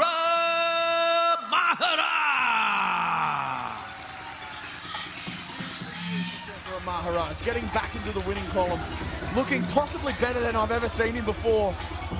And you can tell by the way that Paul Loga's leaving the cage, he could possibly have some broken ribs. He's really in a bad way. But as we can see, Shantaram in the cage. We're going to have a word with James O'Shea. If we can pull him away from his support network. All right, ladies and gentlemen, we'll try and grab a few words with our winner. So we'll grab him here. So celebration, Sid Cedric. Congratulations. It's one thing to come in and get a victory, but to silence a crowd like this tonight, you were able to get the job done. Yeah, thank you. That was a very, very tough fight. What can I say? Thank you to Paul Loga. What a tough fighter. Give him a round of applause, everyone.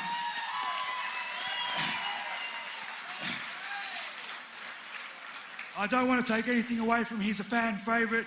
You all love him, and I can see why. He's such a tough fighter. He's exciting, and I've seen him the way he fights. I was going to have to fight back, I'll get knocked out. That's literally how I was going to go with him. So, yeah, what a great crowd and support. It is so good to see the support for a fighter. Come and watch him, because it's amazing. That's what this is all about. Support and love for what we do. And you guys, the crowd here is unbelievable. What a roar. Thank you. So what does this moment, this victory mean for you? Personally, I've been out of the game, the MMA game, for 9 years. I fought when I was really young for 7 years straight. I'm back in, had one fight, wasn't quite in it mentally in life, but in 2020, but back into it after 9 years, and I want to take it seriously again. So just after 9 years, yeah, I'm back in it and back in fighting and loving it, just the process and the purpose it gives me. So, and then the support from the crowd and people in my life means so much. Like Stephen Kennedy, I just want to thank him. And my partner, Alyssa, of course, she's by my side for everything, listening to me, all that comes out of me, all the fear, all the everything. So, and I want to thank my whole team back at Kickass as well, who are listening tonight and watching. Thank you to the crowd, thank you to Damien for holding the show. Thank you. Congratulations. Enjoy the moment, ladies and gentlemen. Shantaram Maharaj, your victor here tonight. Huge victory for Shantaram Maharaj. I mean, that's great. That turns the bantamweight landscape, at least in Australian MMA terms, on its head. Shantaram back in a big way, saying that it gives him new purpose. It gives him everything that he couldn't get out of it the first go-around. As he takes the victory in our co-main event slot, as we roll on to our main event of the evening in an international affair. Ladies and gentlemen, we are set. The moment of truth, the final bout on our big card here tonight. It is main event time, an international contest, ladies and gentlemen. Eatons Hill, what do you say? Are you ready for our main event of the evening? We do it in the welterweight division. It's brought to you thanks to MMA Fight Store. Let's bring out our two fighters. First of all, fighting out of the blue corner, this is Eatons Park.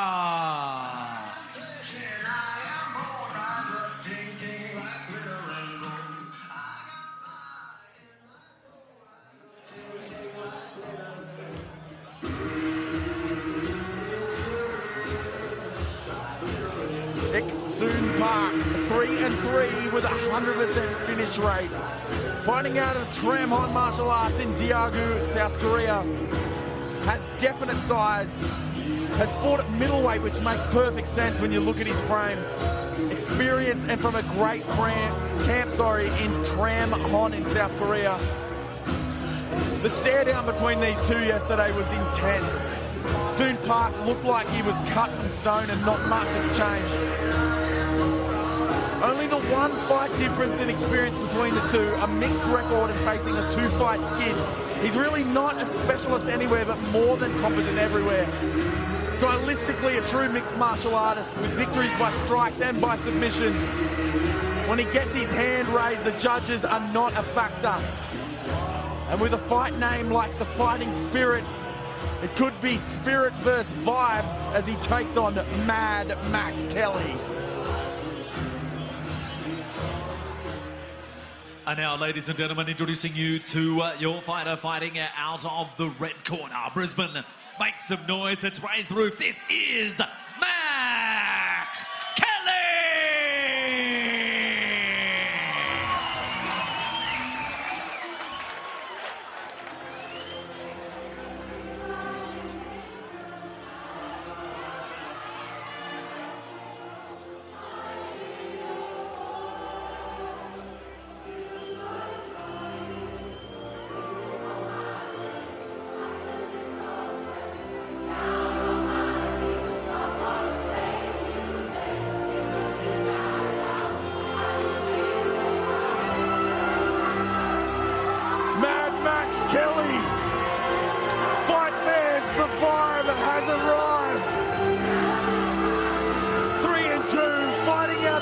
Training centre in Brisbane. Makes his way to his first main event on a two-fight win streak. Both by rear naked choke. A 100% finish rate. Kelly enters the main event on the back of two typical Max Kelly finishes. And typical does not mean boring for Max Kelly, because a typical Max Kelly fight is him getting after it on the feet and back-to-back opponents wilting under it and giving up the submission. Typical Max Kelly scraps are anarchy. He cracked Mac Kindness on the feet before choking him.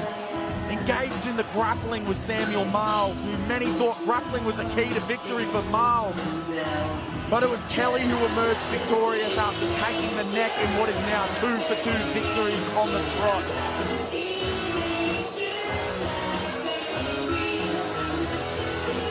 The local hero,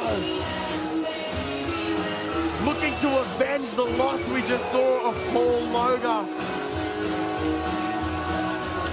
He's a base training centre companion and his brother in arms.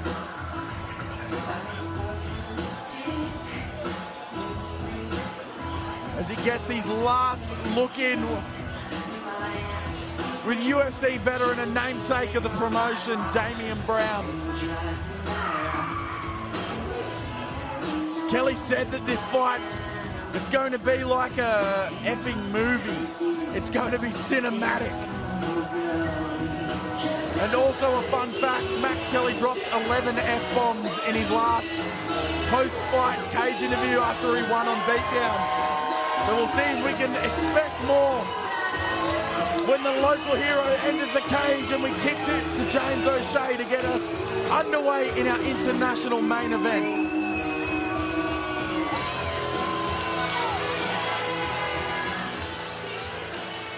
All right, ladies and gentlemen, we have reached our moment of truth. It's main event time, presented to you by Beatdown Promotions. 5 rounds in the welterweight division. And ladies and gentlemen, from Daegu, South Korea to the River City of Brisbane, we meet here at Eatons Hill. Come on, Eatons Hill, now is your turn. It's time to raise the roof. The time, the moment is now.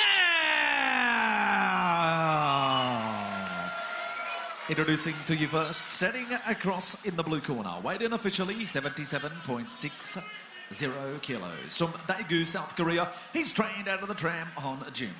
Brings to the cage a record, 6 fights, 3 wins, and the 3 losses. Make some noise, this is Eatons Park! And now his opponent standing across the cage. He fights out of the red corner. Weighed in officially 77.40 kilos. For right here in Brisbane, trained out of the base training centre. Brings it to the cage. A record, 5 fights, 3 wins, just the 2 losses. He is one of the most exciting fighters in the country. He is Mr. Action. He is Mr. Entertainment. Come on, Brisbane, raise the roof, make some noise. I give you Mad Max Kelly! Referee, third man of the action, Mr. Peter Hickmott. Max. Okay. Gentlemen, we went through the rules. We know my expectations. This is my command all times. Defend yourselves all times. Touch gloves now. Good luck to you both. And our international co-main event brought to you by MMA Fight Store. As always, now with their convenient Brisbane store open and running, getting quality equipment has never been easier.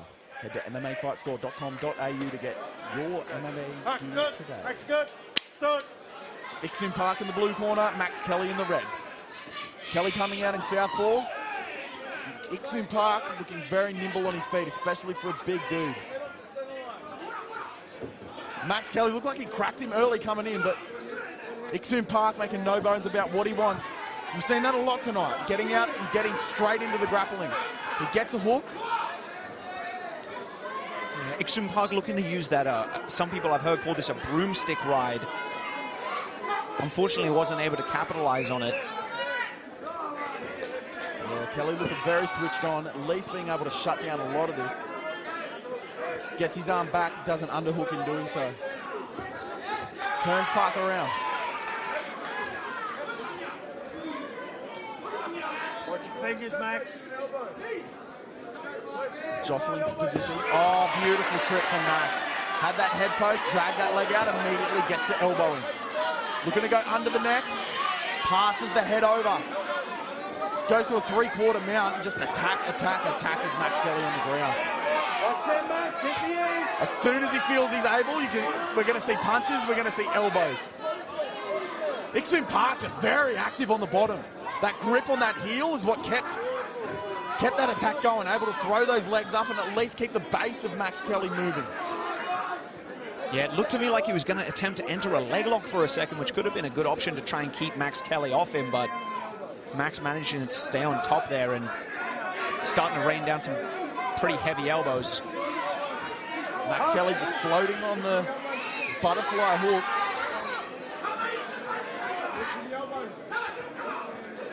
Yeah, so he does end up going for the leg lock like I was suspecting before. Interesting that he elected not to fire his leg all the way over and force Max to turn away from him. Could have been a good opportunity considering how awful it is, I'm sure, to have Max Kelly on top of you. Yeah, 100%. He's got that killer instinct. We're seeing bits and pieces of it here, but once he gets established in a position, he really comes into his own, and that very well could be what's happening right now. As Park has been flattened out, and he strikes, and man, it did not take much. It did not take much at all. Max Kelly, triumphant, climbs on top of Park, smashes Park. Oh man, and Park's eye is not good. Park's eye is absolutely obliterated. I can see why. I thought that stoppage might have been early, but Park is in a very bad way. Man, Max Kelly's a bad, bad dude. climbed on top of Park and smashed him, then climbed the cage.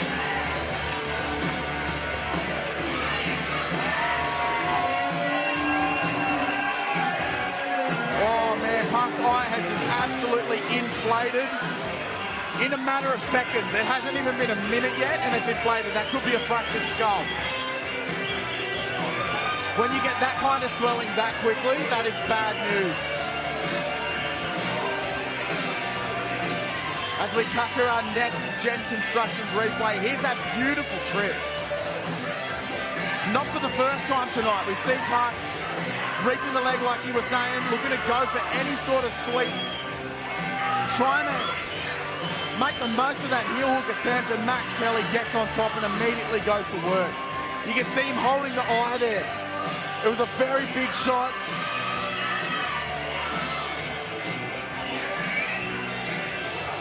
And just an elated Max Kelly on top of the cage.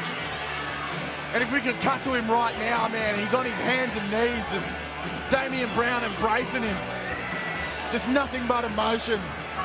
First main event slot, first round victory for Max Kelly. What was slated to be his most difficult opponent to date.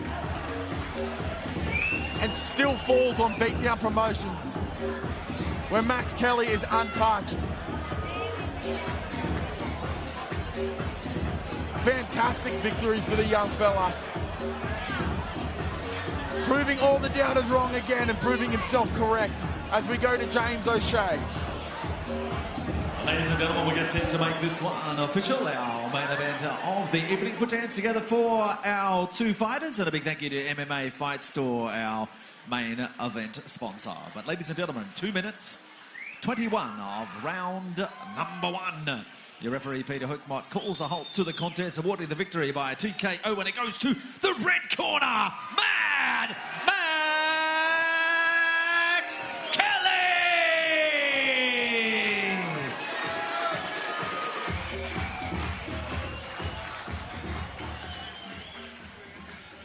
All right, ladies and gentlemen, we'll grab a few words with our victor. Max Kelly, before this fight, you said it would be cinematic. Was it everything you envisaged it would be here tonight, your first main event? I'm a lot of things, but I'm not no fucking liar. This shit was magical, and everyone will tell you that. For yourself, what a journey. So, considering first fight here, working your way through now to be main eventing, toughest challenge on paper, and you handle it with ease. I'm destined for fucking greatness, and that's where I'm going. Talk us through what you saw here tonight. Talk us through this one.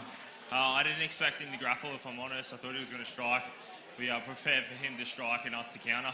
Man, I love when people grapple with me because no one's better than me in the fucking country, that's for sure. So certainly here to make a statement, certainly here to put an exclamation mark on it. You've done that now. 2 huge victories. What's around the corner for Max Kelly? Whatever Damo decides, it's what I fucking tell everyone. Whatever Damo decides, I don't give a fuck who I fight. I don't know how many times I got to tell that. I don't give a flying fuck. Whoever Damo puts in front of me, that's who I'm going to fight every day of the week. This one meant a lot to you. You saw this raw emotion from yourself after this one was done. This one obviously carries a lot of significance for you. For those who know and those who don't know, my uncle died 3-4 weeks ago, and then my granddad died tonight, so